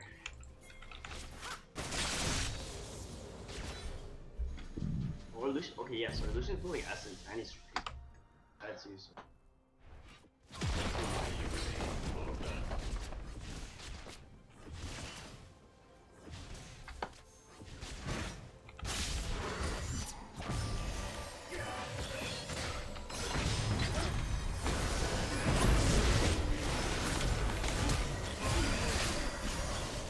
An ally has been slain. You have slain an enemy. Yeah, silence is pretty rough. An ally has been slain. Enemy double kill. Oh my god, dude. Is a poor alternative.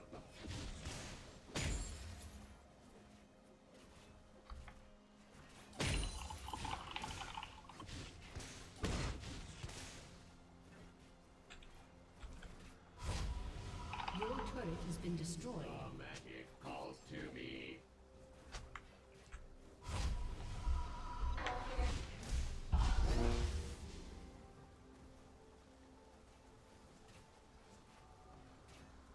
A rolling golem gathers no rust.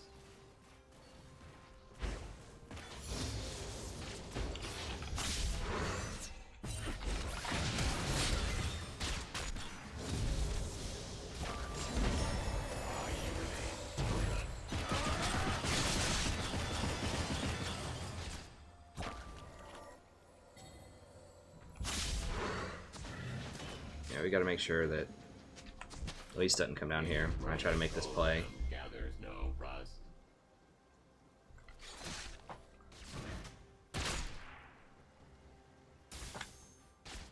An enemy has been slain. How's that doing? Okay, he's got 3 kills. He's on the board.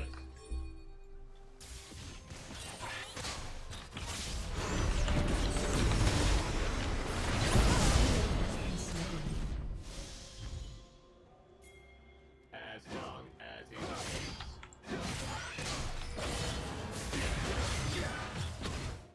I thought Soraka would stay longer, so I ulted. That's fine. It's only if he's coming down, you should be able to. Yeah, we got 3 people, but I think we can take her, hopefully. Your team has destroyed. We gotta roll out here soon, though. I'm going minion.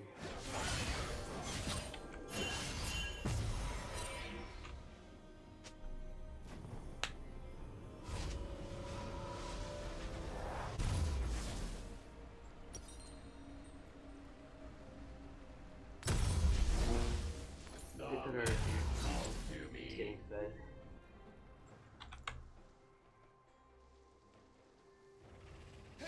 Elise is so big, though. Yeah. I'm gonna have to use exhaust on her. For sure.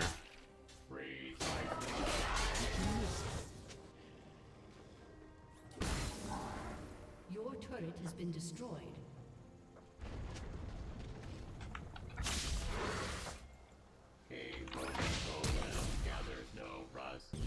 Okay, we got her flash.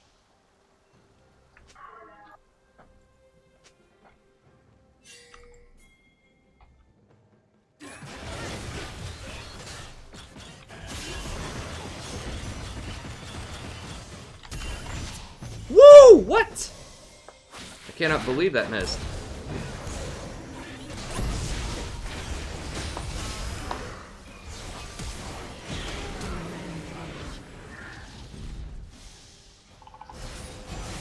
I have mana.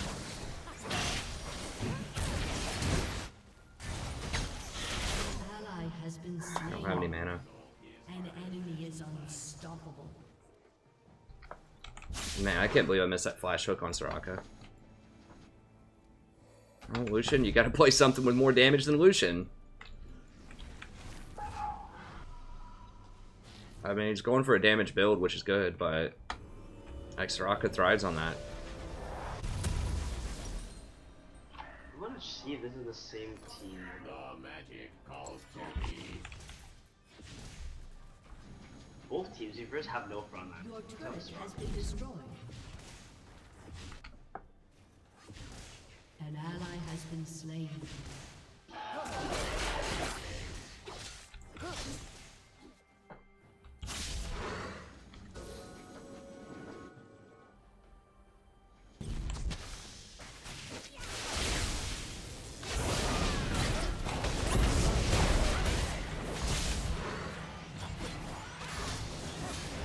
Enemy has been slain.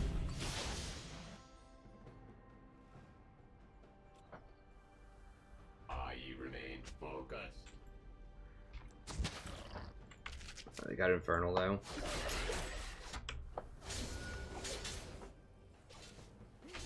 It's not good. Can we get this? We need to get something Precisely. off of that Infernal. God. Oh, she's gonna get the. This at least is just like running circles around this. I mean, this feels like it's silver versus diamond jungling. At least his macro is like astronomically higher.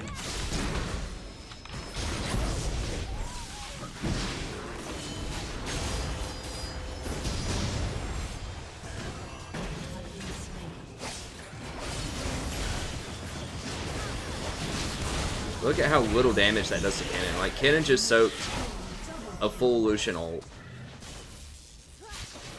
And he basically didn't take any damage.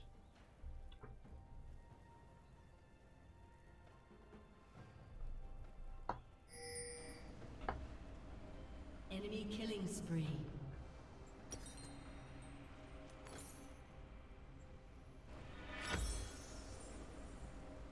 A rolling golem gathers no rust.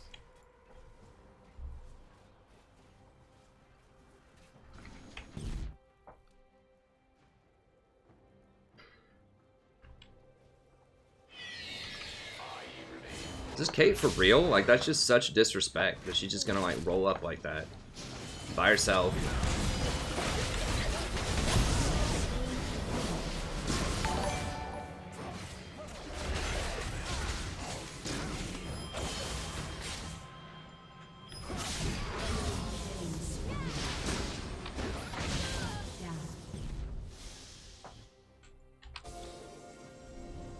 Wow. I mean, I could have hooked her, but I thought that they just didn't want to take the kill. Should have just hooked her. I didn't think he was going to die to that.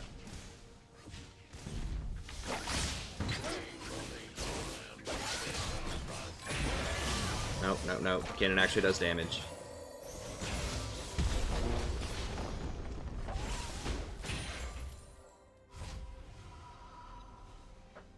As long as it takes.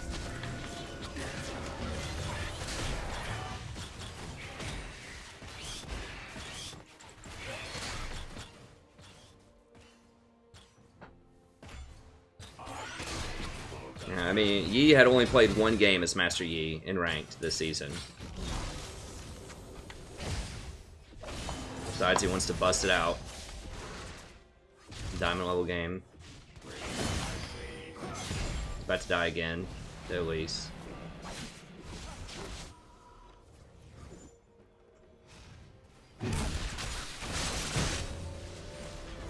Well, that was the fake one. Magic calls to me.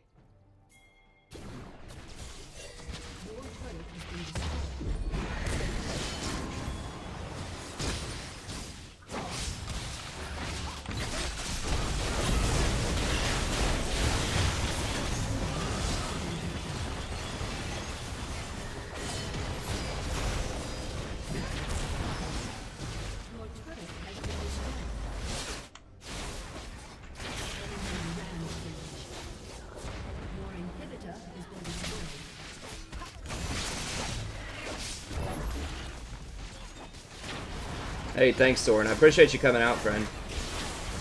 I'll try to start a bit earlier tomorrow. Like I said, we kind of had some family stuff going on today.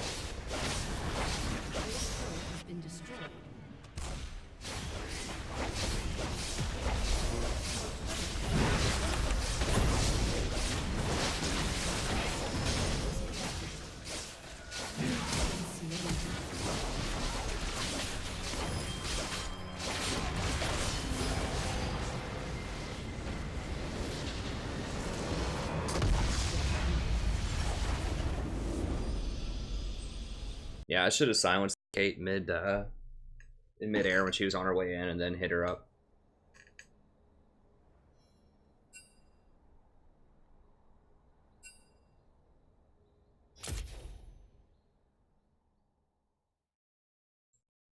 All right, man. Well, good games. I'll catch you around. This is so dumb. Losing so gay. Yeah. I like want to play a carry role because that's what I like, but every time I go something it does bad. Hmm. Yeah, I don't know.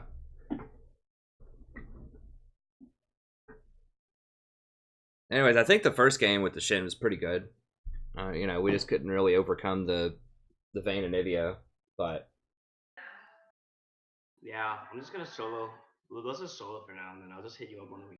yeah, that sounds good. I'll see you, man. Peace out.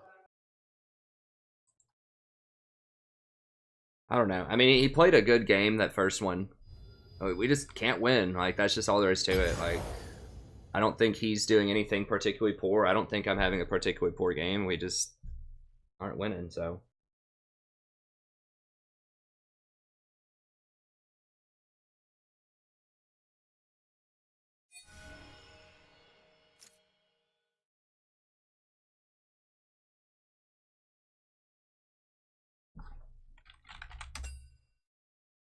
Yeah, it's fine.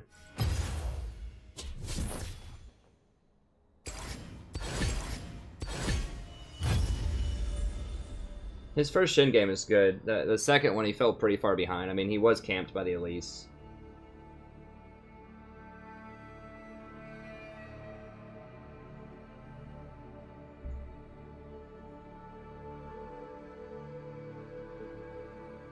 Well, I don't know, Erton. I mean, I am on the team, and I did miss hooks. Like, I missed some opportunities, too. I didn't play a perfect game by any means. But, you know, statistically, there just are games you're not going to be able to win in solo queue. And that's just how it is. That's why, you know, if you want to climb, you have to play a lot of games. Unless you're smurfing. That's just all there is to it. Like, there's always stuff I can improve on.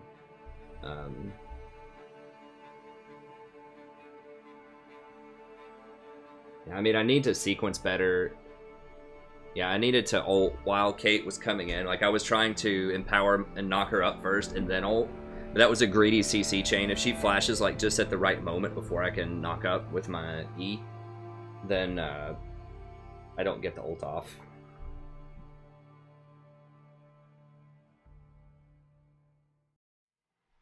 Well, the problem is there's not a good matchup into Soraka in lane.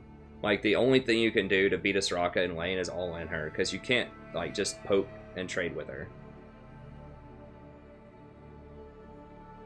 Yeah, and that's the problem, too, what John points out, is that middle was getting shattered, and it's really hard to gank an Elite and a LeBlanc anyways, and Elise was so powerful that if she ever caught me in the river, I was dead.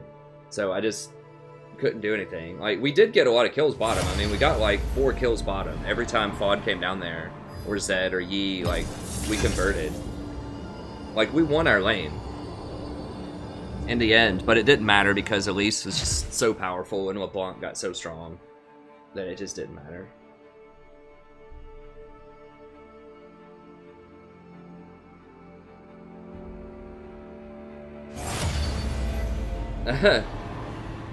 What's up, Dylan?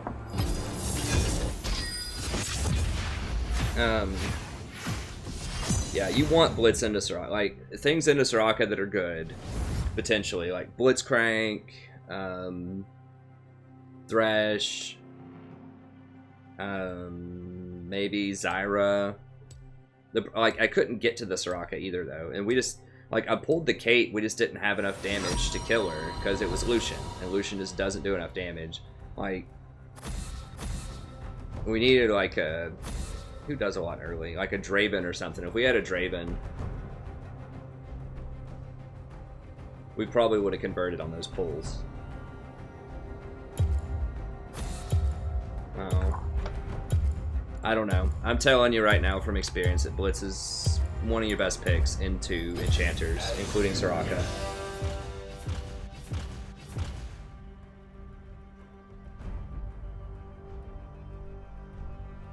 I agree. Nah, Alistar doesn't do enough. He doesn't do enough damage. Nautilus is in a bad place. Talk to me tomorrow. I think that, yeah, I always try to think through my picks. I think that, you know, tomorrow Nautilus might be better, but right now he's not in a good place. Tanks just suck on patch 7.11.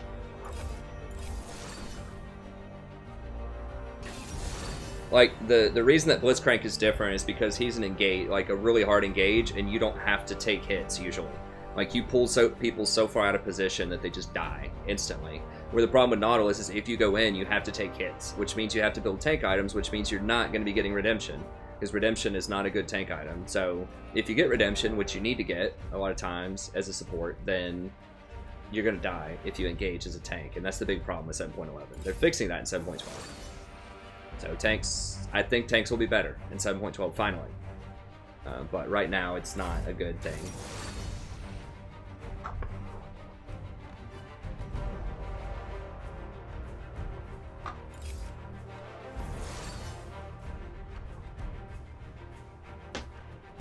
I'm not good enough for Rakan to play him in solo queue. Rakan has a lot of problems too. Like, you really need good communication with your team to play him. He's kind of like Thresh. To play him well, and I just don't trust my team enough to play him. Also, like, he has a hard time against assassins and really fed, like, area of effect damage. Like, that's the big problem when I played Rakan, is like, when you go into shield people, like, if they do area of effect, you're just gonna get blown up.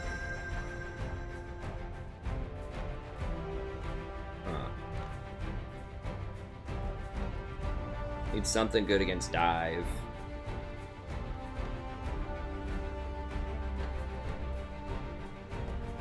I mean, Rakan's like okay here, I guess. I don't feel comfortable enough on Rakan though. I'm just gonna do Janna. Janna's rough against Karma, but it's good against Nocturne, and it's good with Kha'Zix and Xayah.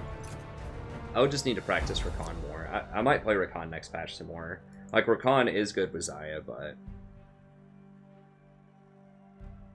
feel like I would just get eaten alive in lane as Rakan against Karma. Like if I shield a Karma Mantrid Q, for example, if I shield my AD carry, I'm gonna get hit by that Mantrid Q. And Rakan has some big itemization problems too, I think. Well, like, Rakan's kind of being buffed. And 7.13, I don't know if you're talking about 7.12 or 7.13, but 7.12, he's like, some of the items are going to be better on him. Like, I think that the new Athene's Unholy Grail will be very good on him. Pretty good on him. But the problem is it buffs a lot of other champions more than it buffs him, I think.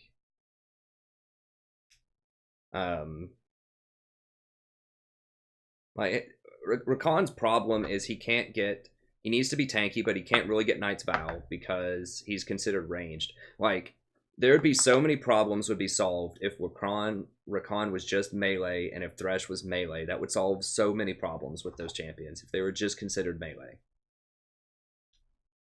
But the fact is, they can't really run Relic Shield. Thresh kind of can because he gets extra AD on his, with his Flay ability. He passively gets AD, so he can last hit and run Relic Shield. Rakan can't really run Relic Shield successfully, and he needs to be tanky. He can't run Knight's Vow very well. He can run Zeke's Convergence, but it's not going to be amazing on him. It's okay.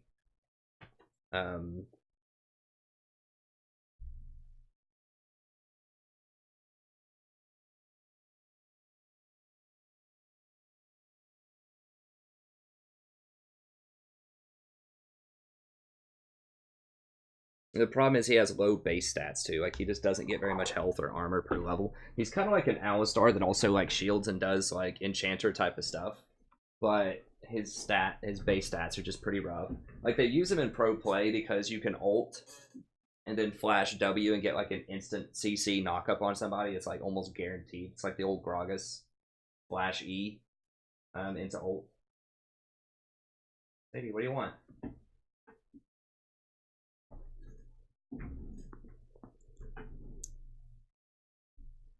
Oh yeah, new Zeke's is going to be crazy. I think that's going to be a meta-defining item. That's one thing that's going to bring tanks back a lot.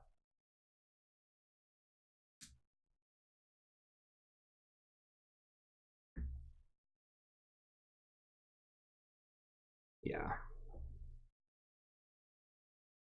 Yeah, the cat's here. Yeah, I think Rakan's just a little too fancy. I should have looked at their profiles to make sure we don't have any turkeys on our team, but... It's probably a mistake to do, like, not to check that. I need to use my 3-point dodge tonight at some point, because I haven't used it yet. You need to use it every day. I should have used it on that last one.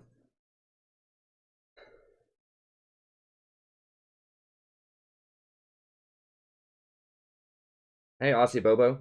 I mean, you can check my tier list if you want. It's linked in the description to this if you want to see it. But yeah, I think Fiddlesticks is actually really good. He's my favorite pure AP support. Breathlessly. I think he's gonna have a hard time. Wait, did something else bad happen in London today? I didn't look at the news. Welcome to Summoner's Rift. Yeah, I like Fiddlesticks a lot. Like, there might be a build where you could, like... The problem with Fiddlesticks is Silence doesn't count as a CC for... 30 seconds until minions spawn.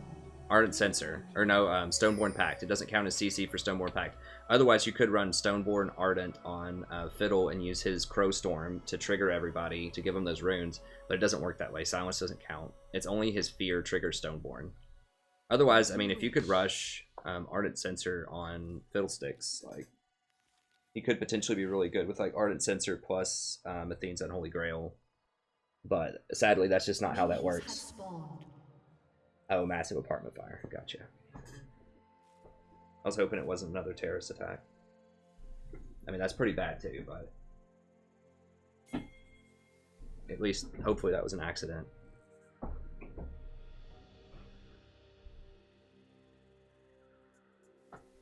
Upon the wind. Okay, well, I hope everyone's doing alright. I assume you're not watching the stream if you're in that place, but you might have friends and family there, so I hope everything ends up alright.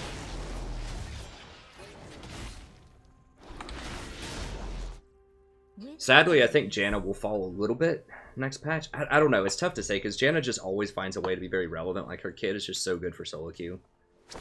But she's not going to be able to use Athene's Unholy Grail that well. I don't think, like, it's okay. She can't use Zeke's very well. That's the thing. If you can't use Athene's and you can't use Zeke's, you're going to have a hard time next patch. Basically, that's what it's going to come down to. You have to be able to use one of those items. She can use Ardent, obviously pretty good. Athene's will still be pretty good on her. You just can't heal, but like having the extra AP is really good. I think you might still be able to go Ardent Sensor into Athene's into Redemption and still be pretty strong. But I don't think she probably won't be as strong as like Sona, Nami, or Karma. I don't know. Karma's like. Karma's still gonna be good. I don't know, like, Karma can trigger Zeke's very easily, but she doesn't really need the stats on it, like the tanky stats. So she might be able to, like, go Zeke, Athene's into Zeke's, or Zeke's into Athene's, and be really powerful. Because her ult has such a low cooldown. You can probably still do it and be really strong. But she, like, doesn't need the mana, or the melee little storm that you get off of it, and she doesn't need the tank stats. Upon the wind.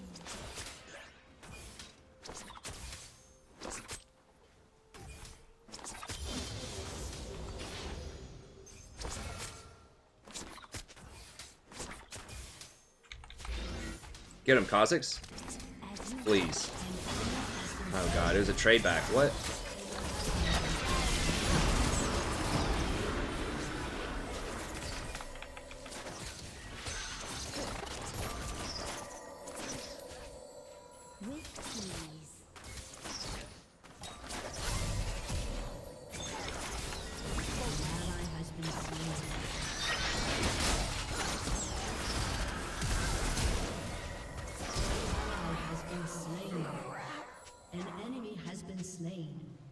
My shield just came back up.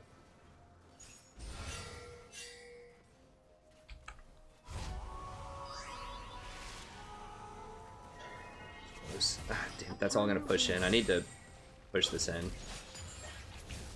Sucks. We're gonna miss a lot off of that.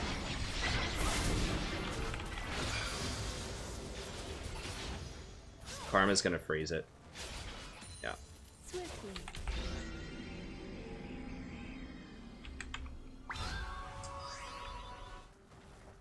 Yeah, so he's gonna probably be up like 3 or 4 CS and a lot of experience. Alright, I'm gonna try the In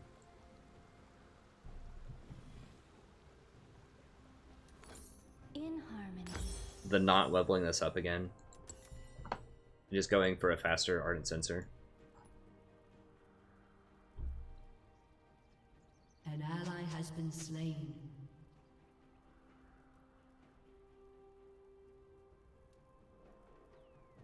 I am familiar with the Myers-Briggs. I am a ENTP. My wife actually made me take that when we first started dating. She was really big into that. She's an INFJ and I'm an ENTP. Upon the wind. You could probably guess, if you're really familiar, if you're like really into that, you could probably guess what I would be, and it's probably accurate.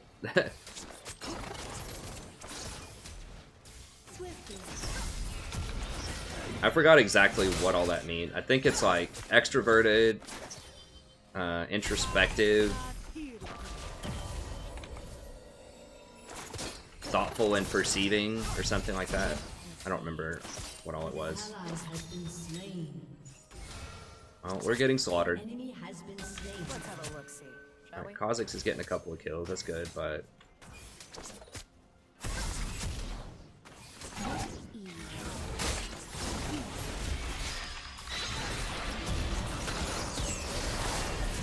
Slain an enemy. Enemy killing spree.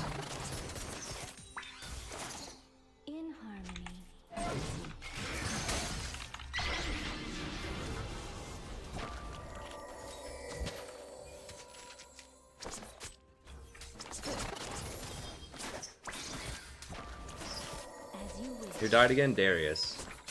Interesting, interesting. I like it. I like it. The matchup he's absolutely supposed to murder, going down 0-3. With ease.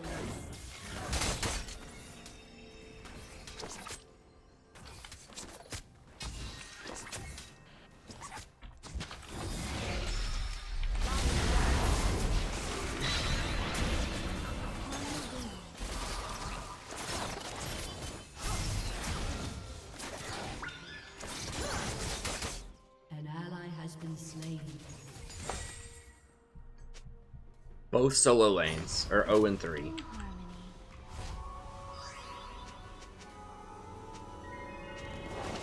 Lux is too boring. That's why I picked her.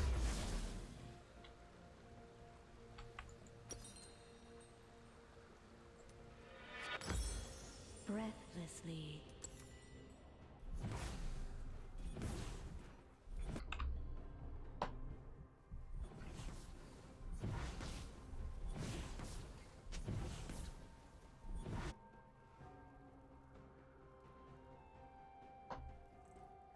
Swiftly.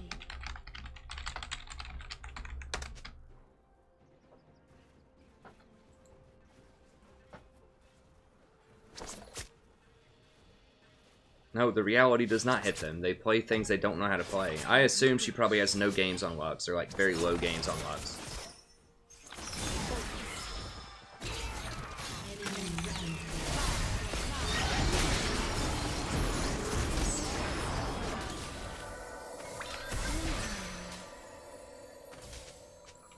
Never falter.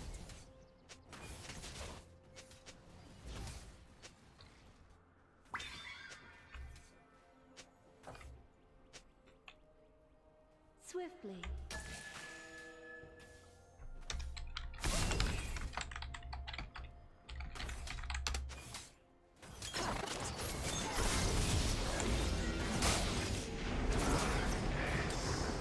An ally has been slain.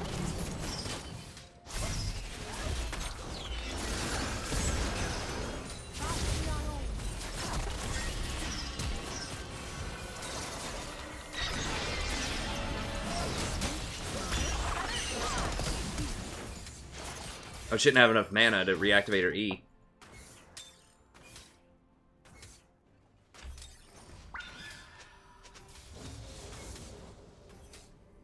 As you wish.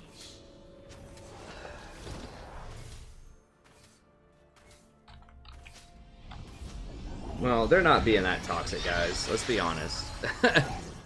Like, they're being pretty reasonable considering that both solo lanes are 0-4. Like, they're understandably a little rattled.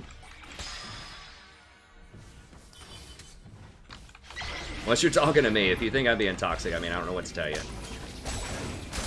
have been slain. Please give me an assist. I don't think I hit him. No, I didn't get an assist.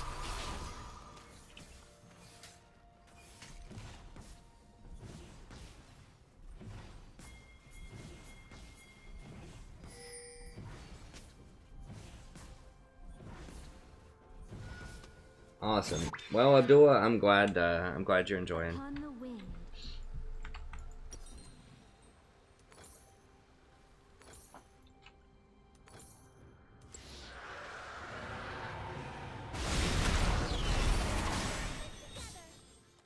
With ease.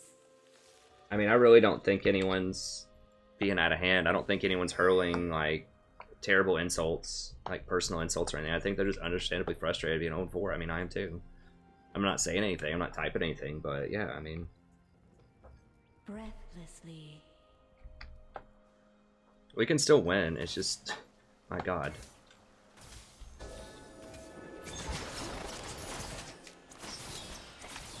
TF doesn't have ult, but he could come running down here. Okay, Nocturne does, though. TF's probably, like, right here. Summoner has disconnected. Yeah. Yep.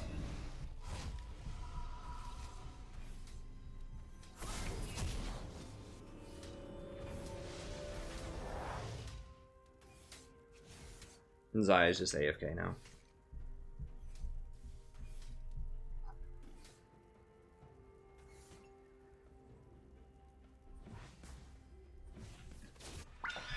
Swiftly.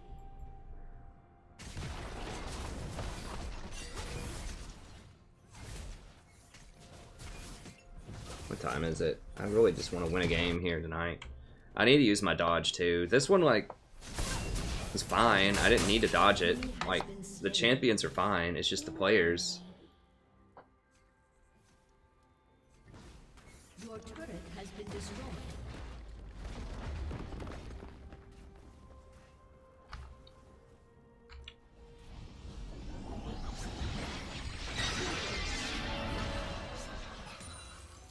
I mean, it happens. It's whatever. We'll just have to move on to the next one here in a little bit. I mean, she might come back. We might be able to come back and win. It's possible. For tranquility. Like, the two lanes that are 0 and 4 at least have farm.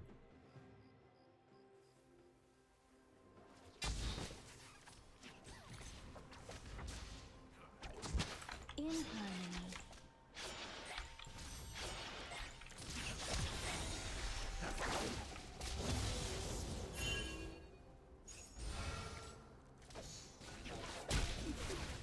Well, I mean, it happens in every lane. Shut down. Like, if I was top lane and bottom lane went 0 and 4 and mid lane went 0 and 4, you know, we'd still lose. Most likely. Like, everyone, you know, sometimes people think, oh, it's just, you know, it's what happens as support. Season 2, I played like 700 games of Rumble top. I played a lot of Rumble top, and I won my lane virtually every single time. Almost never lost. And, you know, I only won like 57 or 60% of my Rumble games. I don't remember. But I lost a lot of games, and even though I did very well,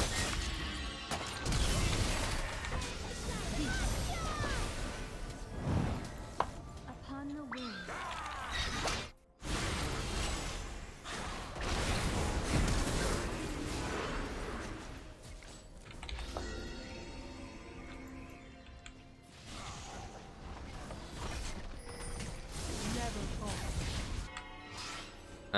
and it was because bot lane lost all the time. Swiftly. This bot, like, if bot lane loses, it's pretty much game, because that's 2 people worth of losing. 2 people just, like, out of the game if bot lane's really far down. Like, you can still win, but that's, like, the worst lane to lose. Guess I'll just sell that. It probably doesn't matter. Upon the wind. But trust me, you can lose.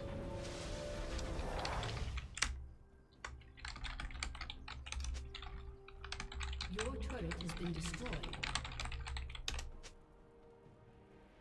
As you wish.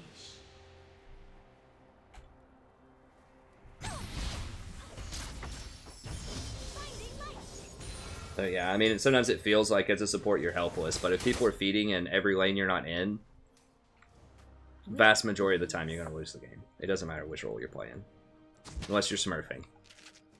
You know, if you're like smurfing Master Yi jungle or something like that, then sure, you might be able to win if you have 3 feeders on your team, but I threw the shield on there so I'd get the assist if she happened to kill him.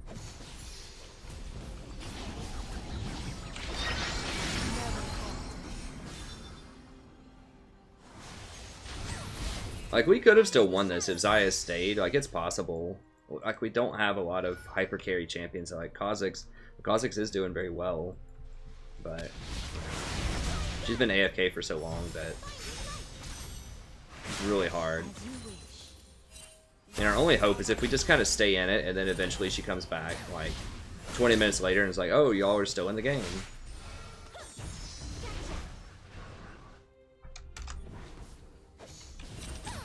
Upon the wind.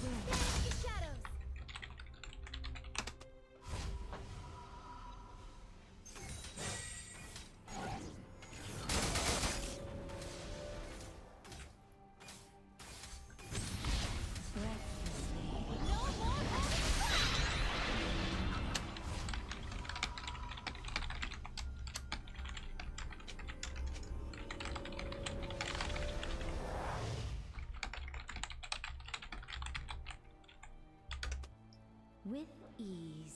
Shut down.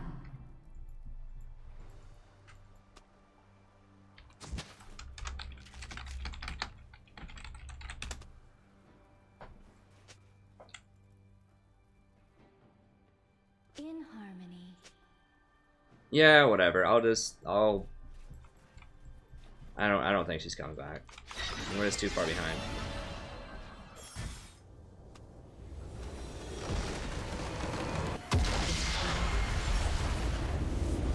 Yeah, it happens, Sean.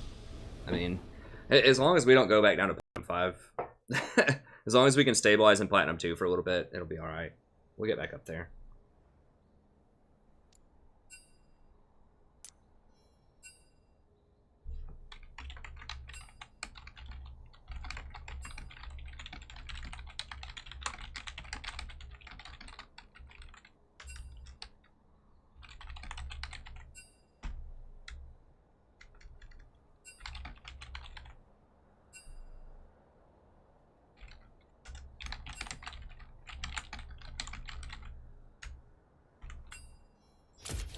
Alright, let me go grab a drink really quick and we'll get back in there.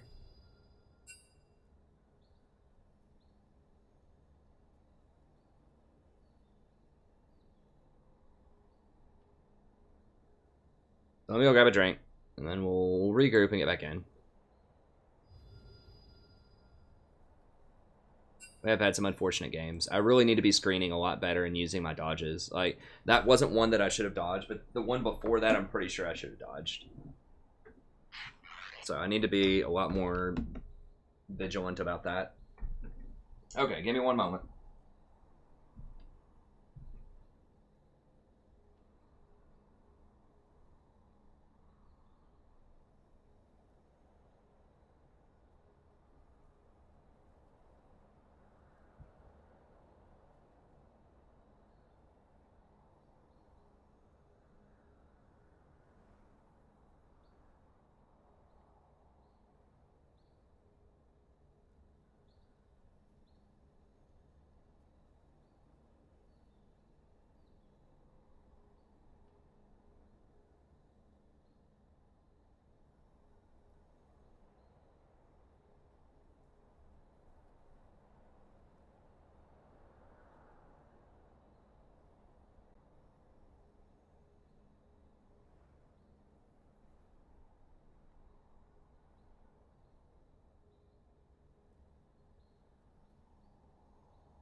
All right.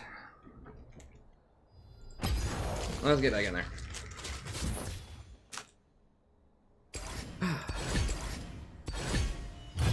Hey, 7.12 tomorrow, though. It is an exciting time to be a support. 7.12 is going to be great, I think. There's going to be a lot of cool stuff. Yeah, it shuts down at 6 o'clock my time here.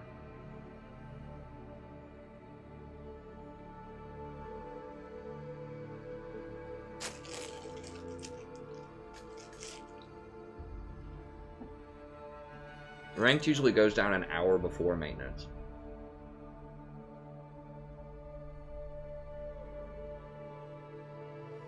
Hey, Abdullah. High gold to low plat, there's not much of a difference. I don't think, like, gold 2 to plat 4. Frankly, I don't even know much of a difference between high plat to low plat. I mean, the biggest thing still in high gold and plat, I mean, I guess in plat people probably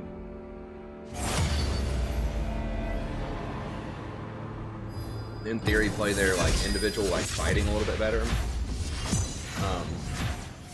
but like people in general lose less 1v1. But the macro, that's what you have to get good at, and that's what I focus on all the time, is macro, like knowing when to rotate, knowing where to rotate, understanding compositions, communicating with your team, pinging, watching the map. Like, all of that stuff is how you get higher than platinum.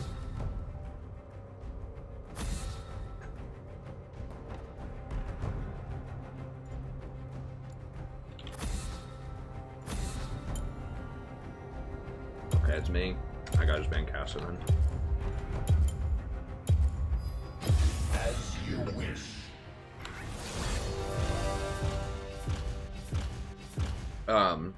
tips for carrying out of silver.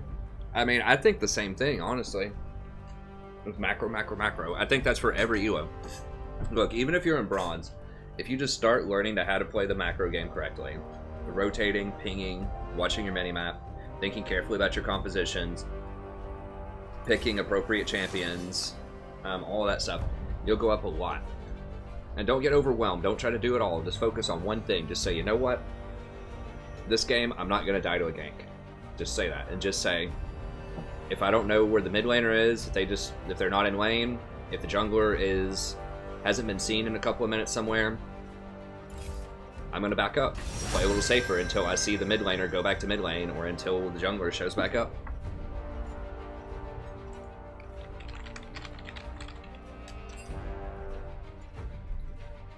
I would say try to have 3 deaths or less every game. That should be your goal. It's hard to do. Oh, God.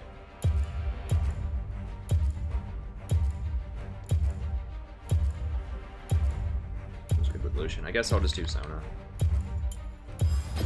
Only you can hear me. Okay, let me Sona. see here. What masterpiece shall we play today? So just watch my guides, and I talk about it. I have like a pick ban dodge guide. Got an itemization guide. I'll just always watch the tier lists and patch notes that I come out with. I try to give you the newest, freshest info. Just playing quality champs, not dying, and communicating and shot calling for your team is the biggest thing, I think. Especially as support. If you play another role, you need to hit certain thresholds of CS. Let me see here. What is Kim here? 64%, okay. Generator, 5-game loss streak. Top lane. GP, 62%, okay.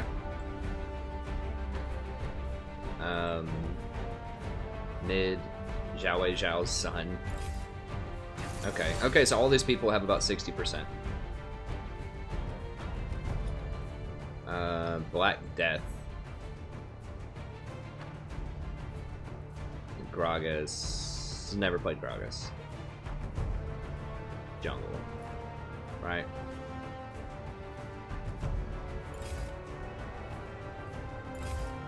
He does have a really high win rate with everything else, so he might be a smurf. He lost a lot. That's in flex, though. No Gragas. Gragas is fairly easy to play, but everyone else has like a 60%. We have pretty favorable matchups across the board, I think. Teemo into GP can be kind of rough. I think Cat into Ori's okay. I like Lucian into Vayne. Okay, it's not bad enough to dodge. We'll play. I need to use the dodge, though.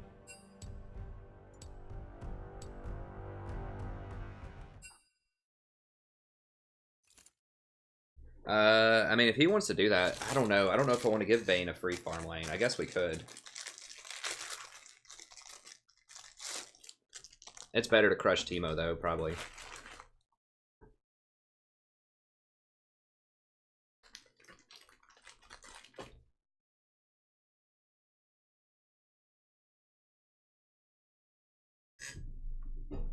I should be able to do it right after stream, Dylan. I'm going to do it before the servers go down. The servers won't go down till 3 a.m. or 6 a.m. Eastern Standard Time.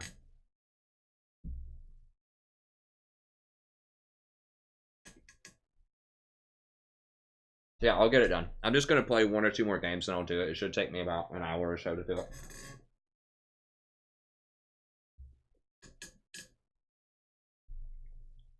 As long as I start it also before the servers go down, then I get to stay in it. It doesn't kick me out or anything. I just have to load it up before they before the servers go down. What? Okay, so do we want to give Vayne a free farm lane and work Teemo? I think so, because Teemo's gonna beat up this GP.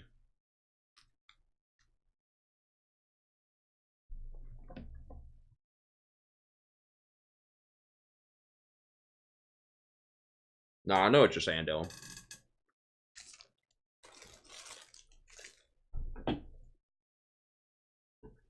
Hi, Sadie.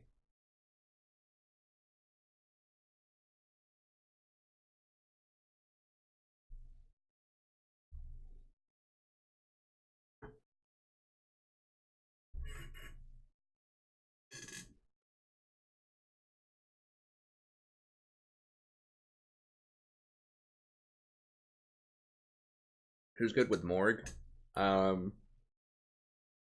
Jen? Maybe Miss Fortune. Best AD synergy with Lulu is probably Twitch or Kog'Maw. Well, this guy doesn't want the matchup. And Teemo's just totally screwed outside of lane phase, whereas if GPE has like no farm, he's still going to be okay. I think lane swap's a pretty good idea.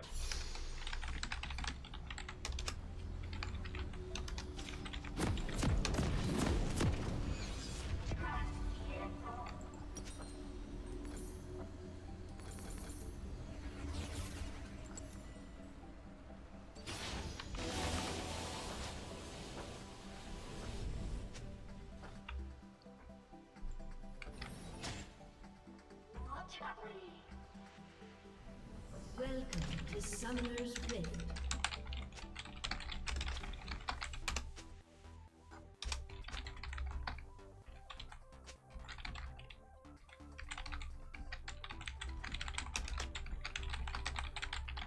Seconds until minions spawn.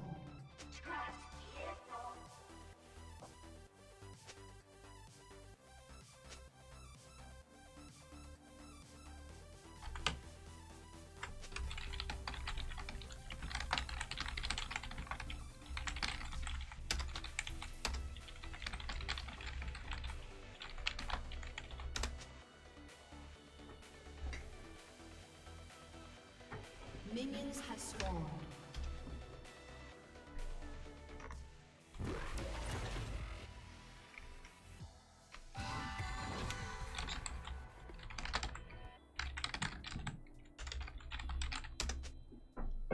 Yeah, we did this the other day when they had a really unfavorable matchup. I have enough mercy to go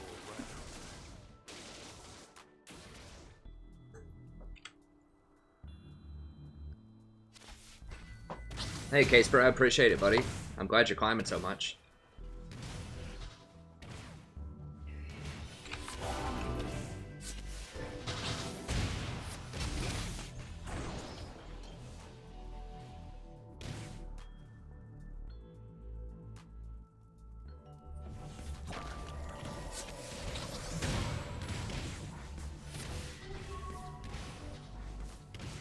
Who's the jungler?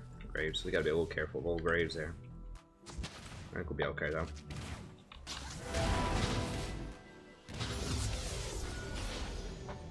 We have 2 ranged champions too. Thresh is melee, so that means we can take tower a lot faster. Although it has that extra shield until 5 minutes.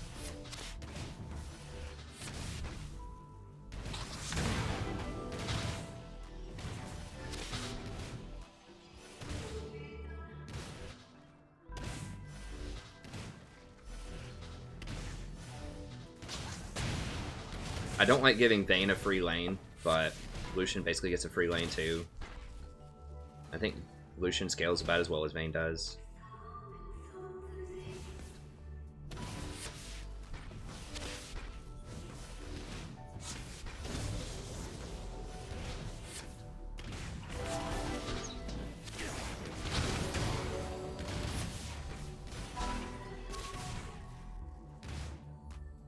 How's 5-2? GP only has 2 CS. That's fine. Like I said, it doesn't matter. GP still has an ult, and he gets more gold on his kills. GP's just a lot more useful later on.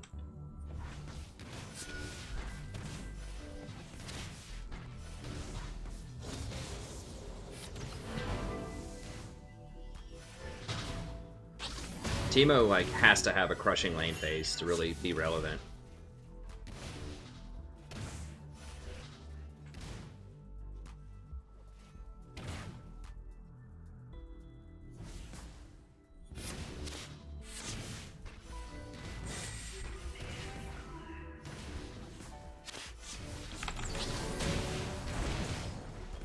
God, he must have like 50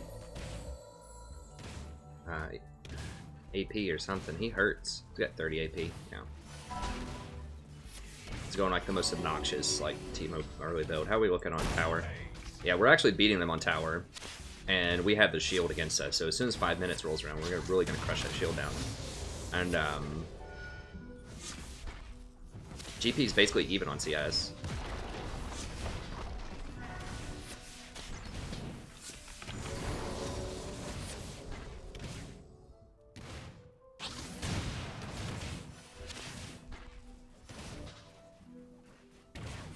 Interesting. I think they might kill the Vayne also.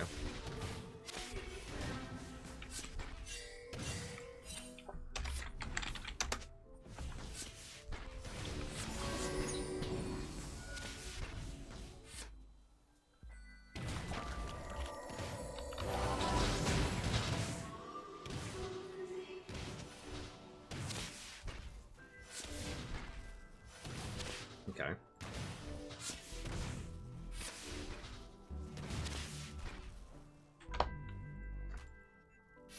Our AD carry has more CS than they do, so cool with that.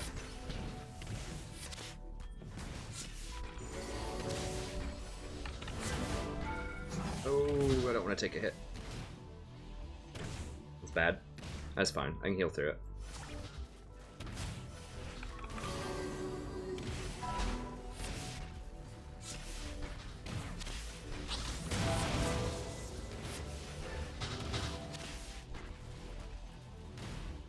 Oh, come on. Okay, he got it.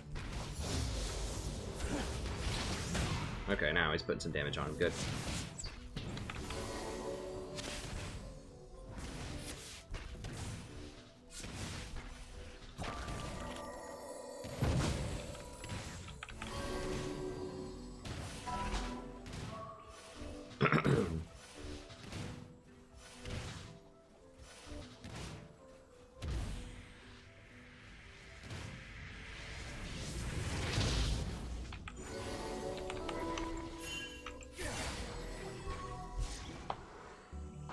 Interesting. Okay. GP's probably cool.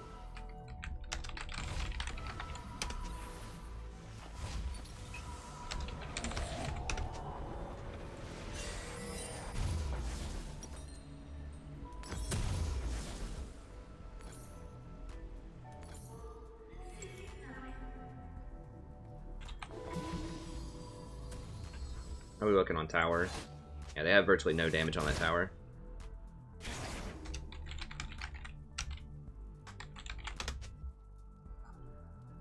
Damn it, he's going Bork. I should have told him Essence Reaver.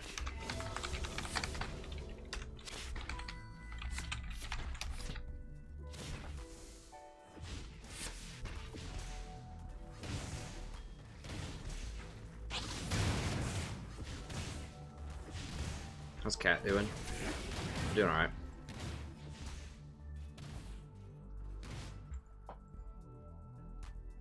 What does Teemo have? Okay.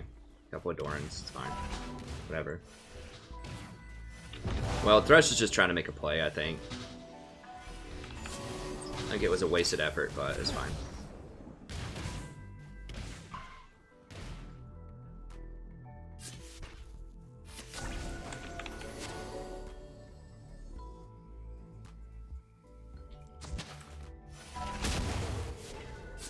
Okay, hold on, let me reward some of this stuff.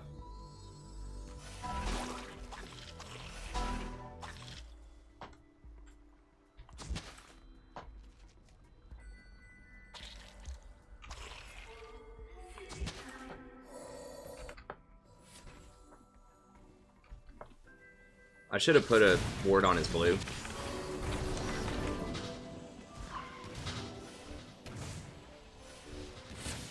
I should have just gotten a bunch of fairy charms, honestly.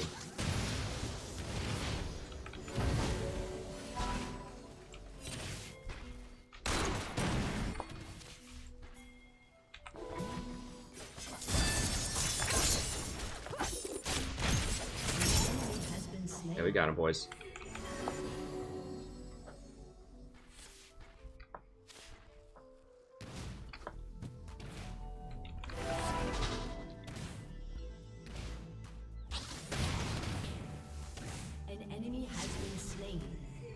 Katarina's really dangerous too. I mean, Cat's a pretty good mid laner. This as a champion, this Cat's playing pretty well.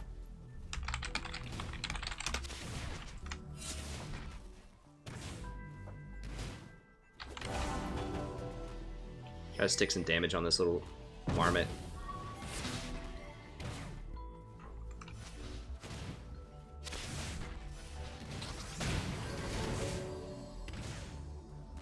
Just wait on the wave.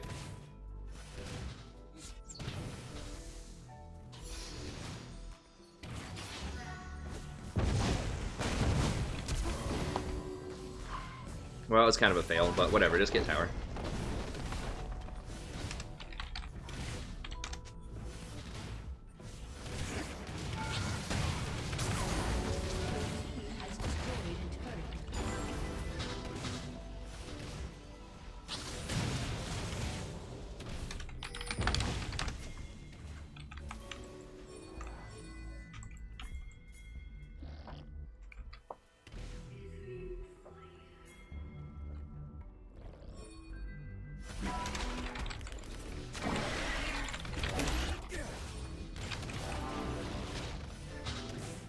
Killing spree. Double kill.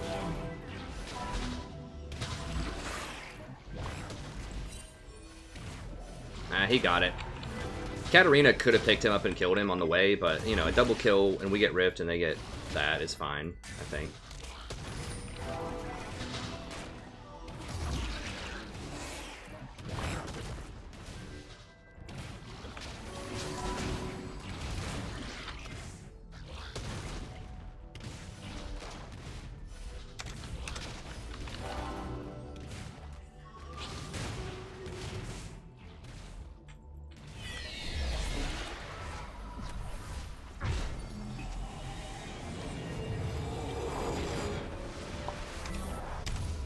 Yeah, so that worked out really well.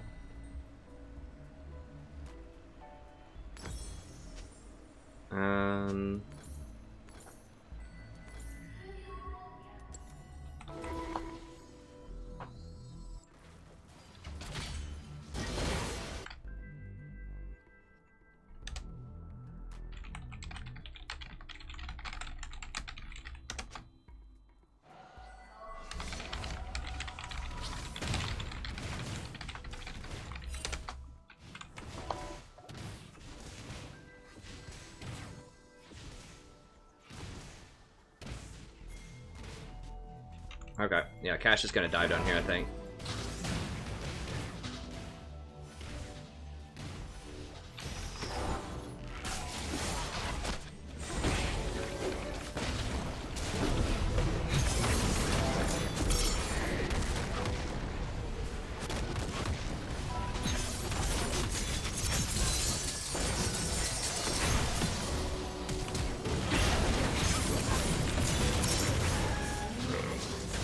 Nice, there we go.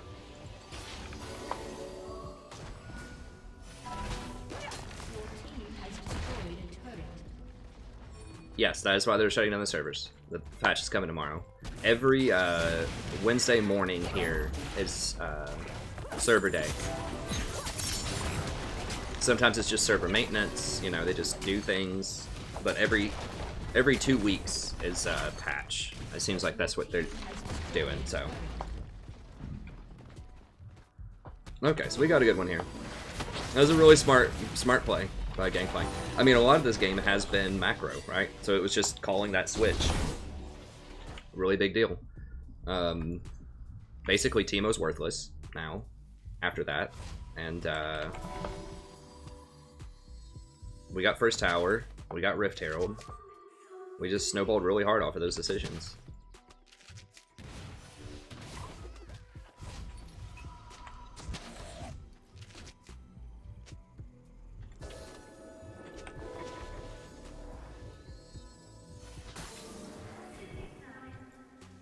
I need to be over here for this experience.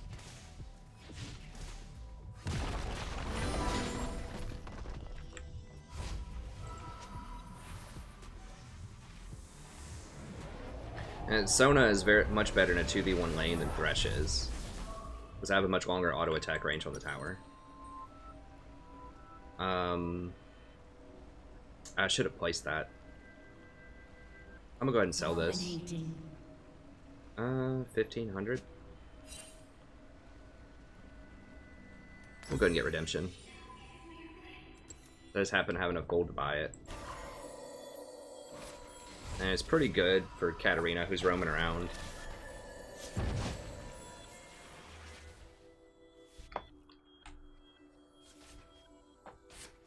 So I got like a 14.5-minute redemption. Pretty good. It's pretty good. Ardent's still good, but...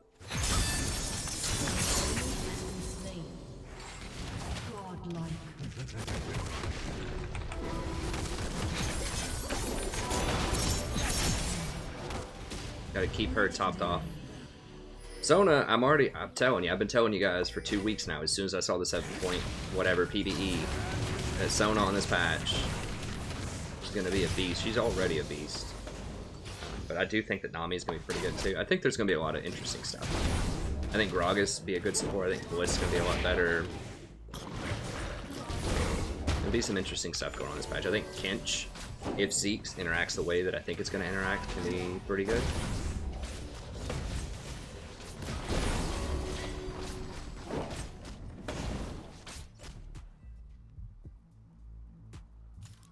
I should have recorded it. Oh well.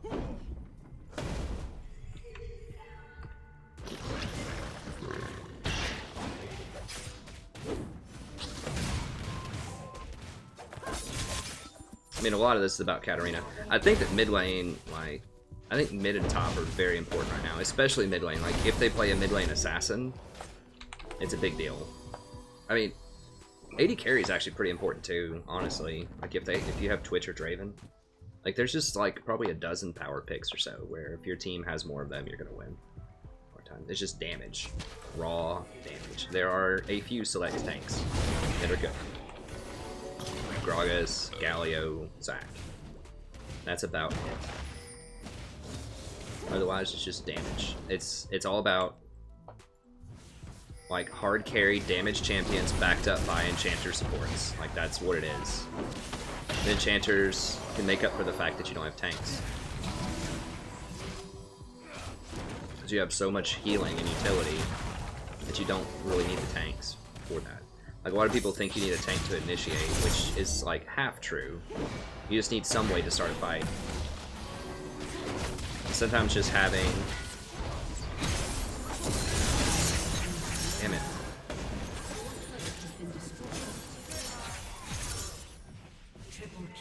Ugh, I could have redemption somewhere in there.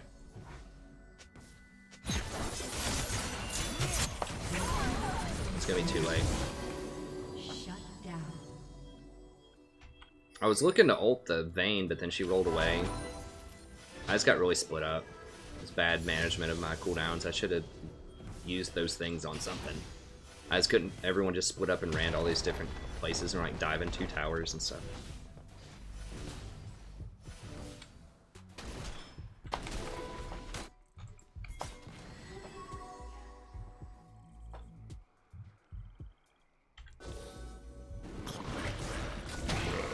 Trying to think like what the hottest, like most interesting support is that like maybe people hadn't thought of before that could be good on this patch with these new items. I mean, Gragas, I think a lot of people haven't really thought of him.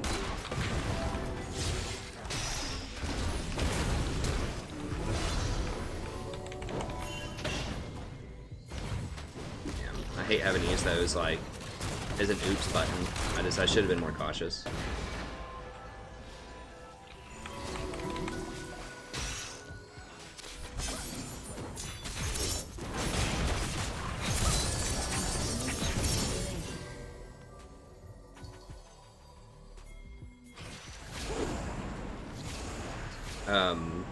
I think Blitz is going to be really good. Because he can use Ardent plus Convergence. I think Kench will probably catch some people off guard. How good Kench is going to be. Potentially. Gragas is probably my biggest sleeper right now that I think a lot of people aren't really thinking about. He's not on a lot of radars, but I think he's very good with all the new items. I think he likes Night Vow. I think he likes Convergence. I think he likes Art Sensor. If you go Stoneborn.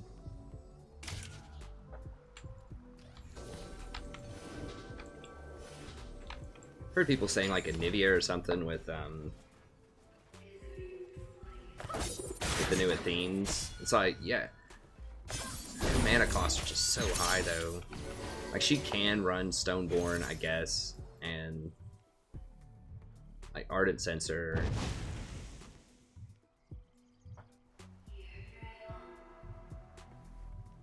I don't know. Like she can run Zeke's too because she can use her ult so much, but it's just like it doesn't have tank stats. The thing is, like, Gragas likes tank stats obviously because he can initiate. He's so versatile with these new items. Like yeah, Karma can run Zeke's, but like the stats are garbage on her. Like she doesn't want tank stats. Like it's okay, but it's a lot of it's wasted stats. On Gragas, like no stat is wasted. Like he likes AP. I guess plus healing's not great on him, but he likes AP. He likes being tanky. He just likes a lot of things. He just has a lot of like crowd control in his kit. Lee Sin support. I don't know about all that. I need to. Who's dead? GP. Okay, like 3 are bot, right? I don't have boards. Feels really dangerous. We can maybe make a play on this.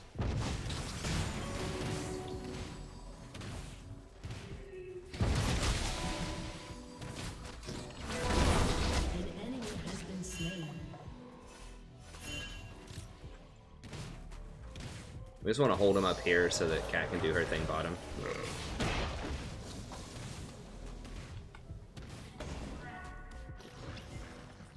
No, I don't want to. I don't want to do that. Who is that? Is that Cat? No, GP CPN. Okay, we're just gonna force it.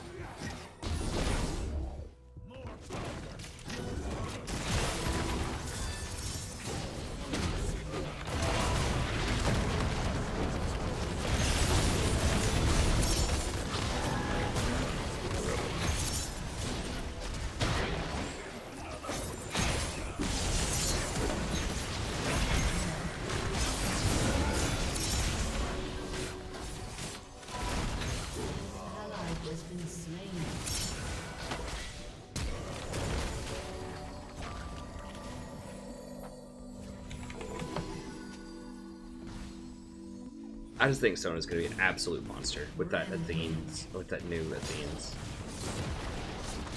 But she can't use Zeke's very well. It just depends. I mean, she can't use Zeke's is a thing. I mean, Nunu could be a thing.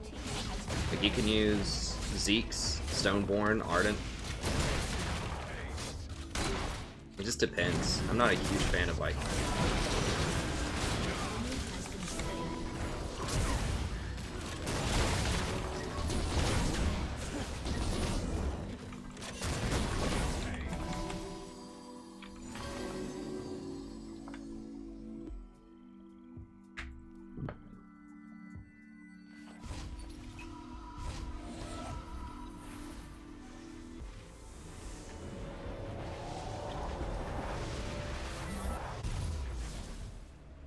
I've tried Skarner's up in the past. I mean...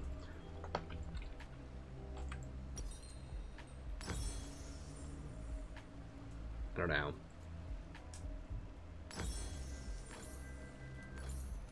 I think Mal's is probably just a better Skarner most of the time, even as crappy as Mal's support is right now.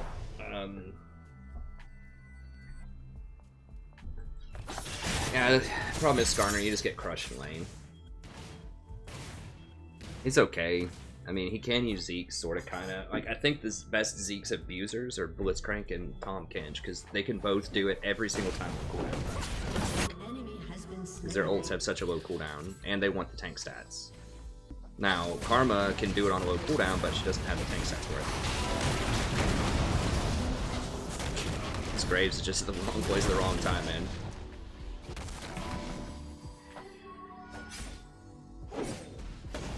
Go over here, make sure we get this.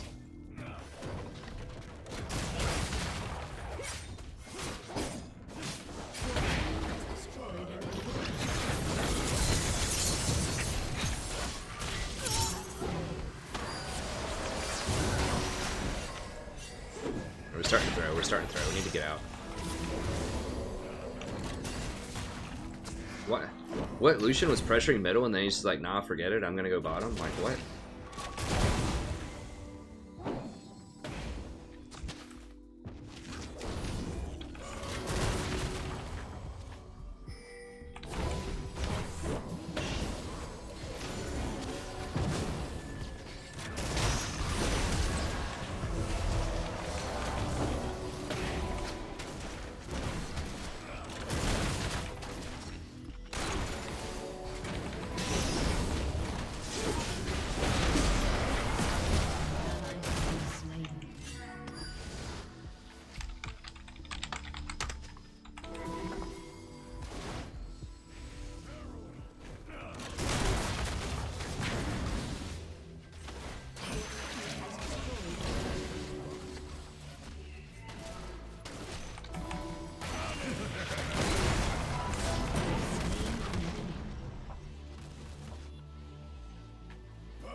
Lucian just lost his mind. Like, he could have had mid tower, like when we were all over here, he was pushed at the tower and then he's like, nah.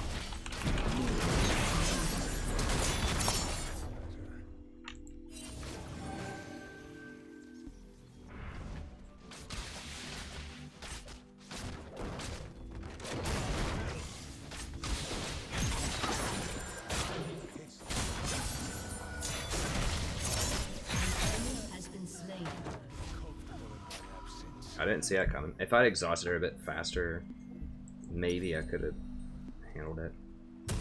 Your turret has been destroyed.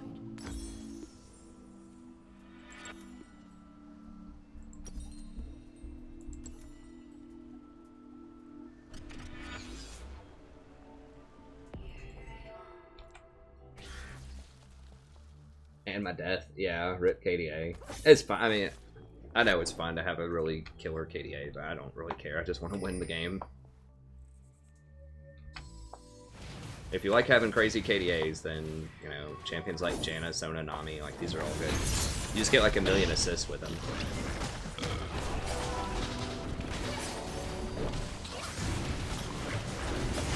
Oh, what?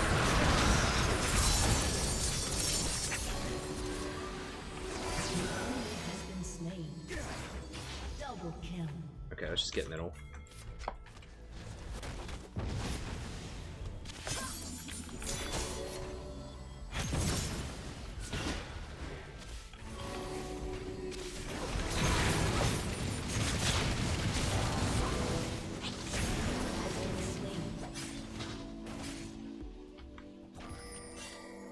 And 3 Katarina. Yeah, I mean, just play Assassin's middle. Like, that's... Play big damage champions. Like, that's what you do. As everything except for support. If the support plays an enchanter plus a big damage champion in other roles, then you just win.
I know I still have my ult, I just don't have mana.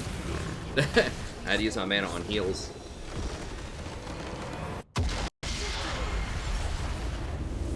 Queen. No Lucian, that's what we call Queen. I'm sorry to hear that, white katana.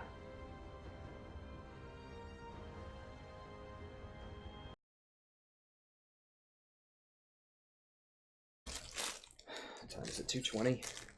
That's probably a pretty good place to stop, I think. Make sure I get those coaching games in.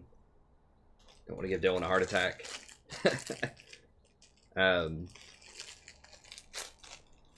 Nobody rage in all chat. There is, I think, in general, there is less raging in Platinum than there is at lower. Like, the higher you go, the less raging there is.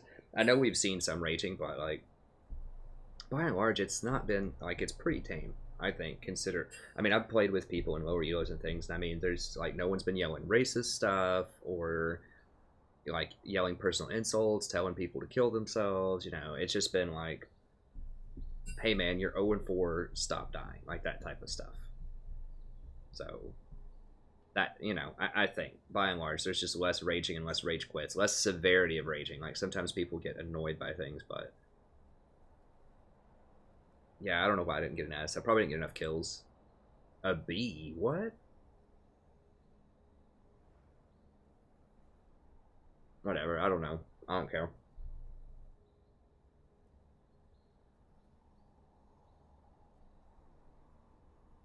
Reported for Savage.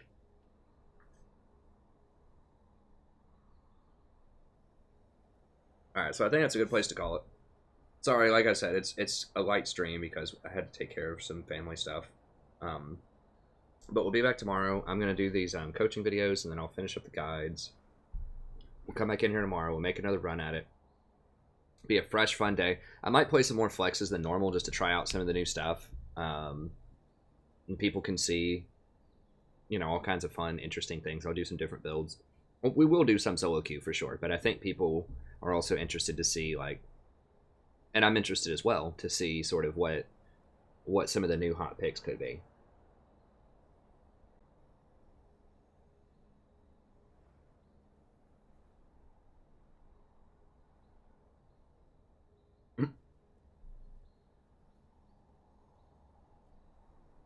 I mean, it could have hurt, but it was a really intelligent call. The other game when we lane swapped, it was also a GP. GP is very good in the lane swaps for several reasons. First of all, as I explained early on in the video, he is very relevant on less gold. In a lane swap scenario, now people haven't played that probably, and most people probably haven't played that period watching the stream, but you know, last season if you were playing in like high plat or low diamond, lane swaps were around, like the way that works is if you have a champion that's better at a 2v1 than their champion, or if you have like a higher scaling ADC that gets a free lane, then the lane swap is good, but it's a lot of does that one person operate on very low gold well? They're almost like a second support, right? So whoever gets the 1 in the 2v1 lane is almost like a second support. So you want to ask yourself, can that champion operate and be effective with a low amount of gold? I mean, he is a second support. Look at him. He's 1-1-10, right? So he basically was a second support that game. Whereas Teemo's 2-6-1. And GP, the answer is yes. Like, he does need a lot of... Like, he's really powerful when he gets a lot of gold. But he still has an ultimate. He still has barrels that are very good in team fights. They still do a lot of damage, and they have a massive slow. He gets extra gold off of his barrels and his little parlay shot. He has... my wife's watching me from the shadows with the baby. He has oranges, so if Thresh ever caught him with a hook, he can cleanse out of it. So he was just way better in a 2v1. As I mentioned before, also, he knew it was coming, so he got Doran's shield, which helps him sustain and survive the 2v1 situation, whereas Teemo got Doran's ring. Now, we didn't make him pay too much for that. Like, Lucian could have been more aggressive on him and run him out of lane sooner, but I was, like, the only one being aggressive on him. But the better scenario. Also, Sona is much better in a 2v1 lane than Thresh is, because Thresh has a really short auto range, so he can't get up and auto the tower as safely or as easily as Sona can. So, overall, I think it was a great call. It was awesome. Lucian got to go a more aggressive item too. I don't remember what. I think he got Doran's Blade, whereas Vayne got Doran's Shield, which also let us push harder because she was expecting me to be poking her all lane. So tactically, it was just brilliant. It was a really good call, and I think that was a major part of the game.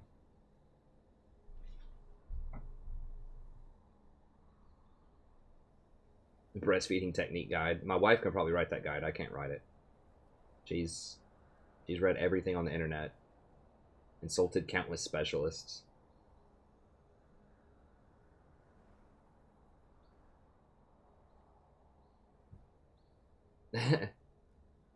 Oh, you're saying the lane swap. You're not a fan of the lane swap people. I mean, or Tiny isn't. I mean, it's a feels bad moment, but that's just one more thing where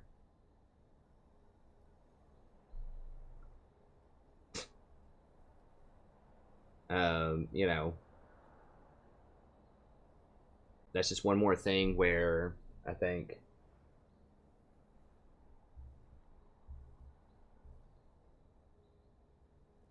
yeah, I mean, I can show you the op.gg.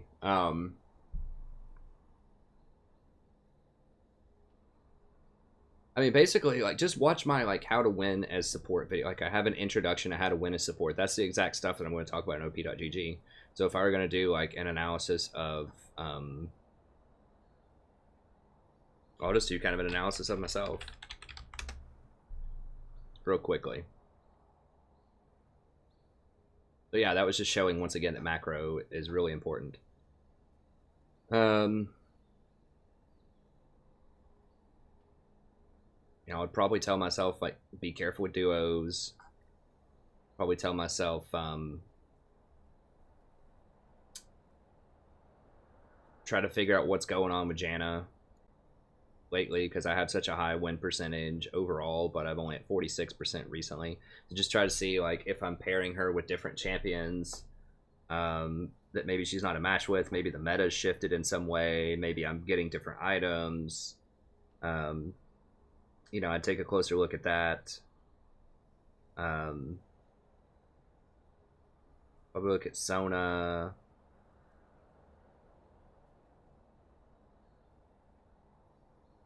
You want to be looking at control wards also. I mean, ideally, you should be getting like 5 control wards a game, so I've been skimping lately. Need to get a lot more. It's not directly indicative of whether or not you win. Like, this one I had 11 and I still lost. But you should definitely be buying more control wards. I would tell myself. And then, like, just look at your itemization. I mean, basically, you're just looking to see, like, are you getting the correct items? Are you using the correct runes? Are you picking champions into the correct matchups?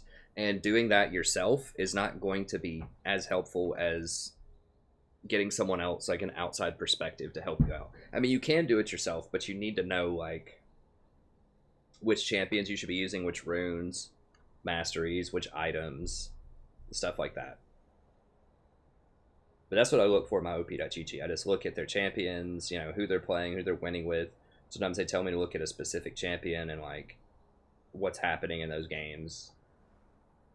But I recommend, you know, especially if you're new to the channel and you haven't checked out some of the stuff that I have to offer already, I highly recommend just checking out the guides. I'm going to make a bronze and beyond guide pretty soon, specifically targeted for, like, bronze and silver. But I still have some great guides here as well. I need to move these to the back of the line. But just check out these topical guides. I think how to support as an overview is a really sweet video that people should check out. I think Pick Ban Dodge has been very popular. I think that's a super good video to watch. This tells you, like, pick theory. I'm going to pull it up here real quick. So the guides are pretty long. You know, they're about an hour and a half, 2 hours typically, but they have great timestamps. You don't have to watch the whole thing. You can just kind of see what you might be interested in, click on it, and I'll also give you a Google Doc for each guide, so you can flip through and sort of see what you might be interested in. Once again, you can skim it, and if you see a part you're like, oh, I want to know how to figure out my probability for winning in a game, then you can skip down to that section. I think that section's about 20 minutes. I think the dodge section's about 20, and I think the pick ban is probably like 20 or 30. But just thinking of stuff like, and this is for any elo. I don't tell you like ban these champions in this elo. Like I try to make this something that is going to be relevant for a very long time. It's not patch dependent. So typically champions you want to ban, for example, are things that scale really high into the late game. They're useful in a lot of compositions. They're uniquely powerful, so there's not a very easy replacement for that champion. Very limited counterplay, relatively low skill cap, and a pretty popular champion.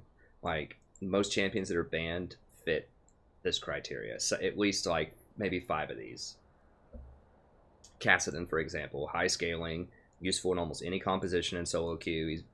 There's no one quite like Kassadin because he's very good against other AP assassins. So he beats LeBlanc, you know, he beats Ari, he beats all of Katarina, he beats all of these other AP assassins. And he's super high mobility and just very tanky. So there's not really someone who's quite like him. And there's virtually no counterplay to him. It's like maybe Pantheon or Talon middle.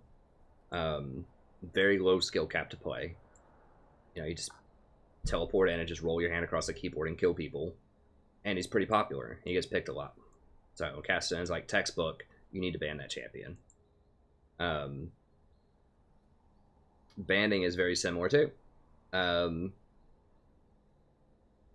So ban theory, or pick theory. So things that you should be picking, for example, things that are useful in many compositions, things that are uniquely powerful, high scaling, very few counters, popular, and a reasonable skill level. So something that you feel comfortable like playing. Then I talk about why like pick priority is important and how you have to pick a safer champion when you're a higher pick because you don't know much about the enemy team and all that stuff. So I just recommend checking out these guides. There's a lot of good info in there. And then once you understand the guides, once you know, kind of could form your own opinion and stuff, then you can go back and look at your op.gg. Like I said, I think that's mostly useful for other people to give you outside advice. Although I would say if you're looking at your own, I would say be honest about like your stats. You know, at some point I just had to say, you know what, I just can't play Malzahar anymore. Like I was having fun with him. I thought I was winning. Just statistically, once I got to, you know, about 100 games, I was just like, it's just not working in this elo. I was trying to play him in gold. People just weren't following up my engages, and I was just getting killed a lot. So I just had to come to facts. Same thing was kind of true with Lulu, right? Where I was like, you know what, that's a lot of games to Lulu, and I just don't win with her that much. You know, I tried working on it. I think I understand her conceptually. I think I play her all right. I just don't convert to wins. I don't die a lot. I've only got 3.5 deaths per game. I almost have a 4 KDA. I just don't close out the games. These are a little different. Tanks have been really far out of the meta for a while. And that's not 100 games yet, so it's still a pretty low sample size. Sona's been creeping up lately. I mean, sometimes things have a low stats because it's just not the meta for them, or you just haven't played them a lot, or whatever. So stats aren't everything, but you know, if you have over 100 games of something and you're not at 50% at least, you really need to like figure out what's going on there. Let me see.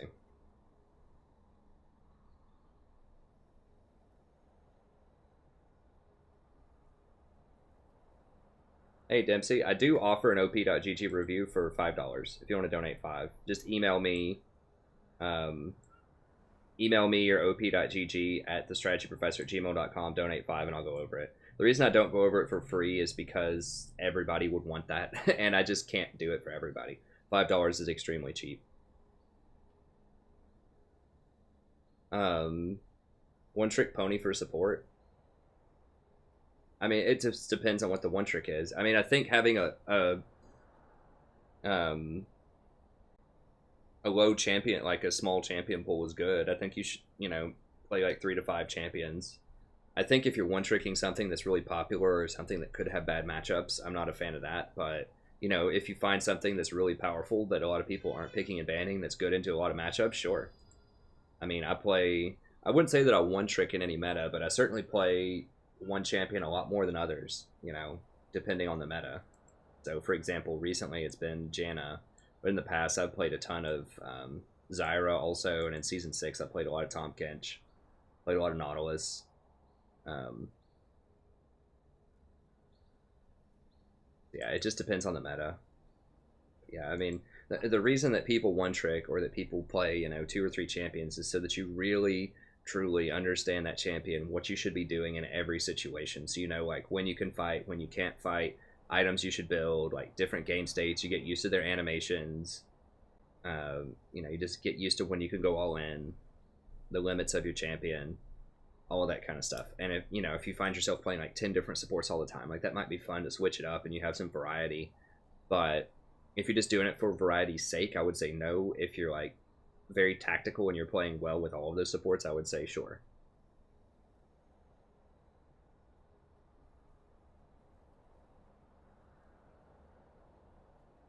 Yeah, I mean, I think Janna's really good. If you want to one-trick something in this meta, I think Janna's the person. Although that might change tomorrow. But yeah, right now I think that's probably fine. Janna's pretty safe in almost everything. Nice, Zach. Congrats.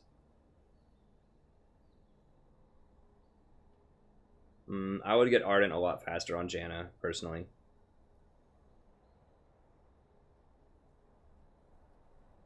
But yeah, yeah, I've kind of dropped the forward. I mean, those quest items are good, but I don't know. I might get it on tank still. I feel like I'm just gonna sell it for a lot of other champions. We'll see. Why didn't Vayne pop off with a free lane? Well, first of all, Vayne is pretty weak as a champion right now. Like, I think Lucian's even better than Vayne is. Second of all, Gragas went down there and ganked him and killed him because Vayne can't do anything early. Like, she's very weak. And GP like does a lot of damage. Like, GP is probably more relevant than Thresh is early on. And so, you know, they have a top laner and a pretty high damage jungler versus a very low damage AD carry and a utility support, basically. So yeah, they're gonna do a lot of damage. Jeez, that scared me. Donating for a review. Okay. Hey, email me so I know where to email that review, because I'll do it off stream because I have to write it up as a document. It usually takes me about 15 minutes to do it. So just send me your email address at the Strategy Professor, and then link your op.gg. Just link your op.gg and email me at the Strategy Professor, and I will do that for you tonight after stream. And thank you. I appreciate it. It's a good bargain. I mean, $5 a pot, that's like nothing. It's like, doesn't even get you a Subway sandwich. And you can get a pretty good, like, outside, you know, perspective on stuff. Okay,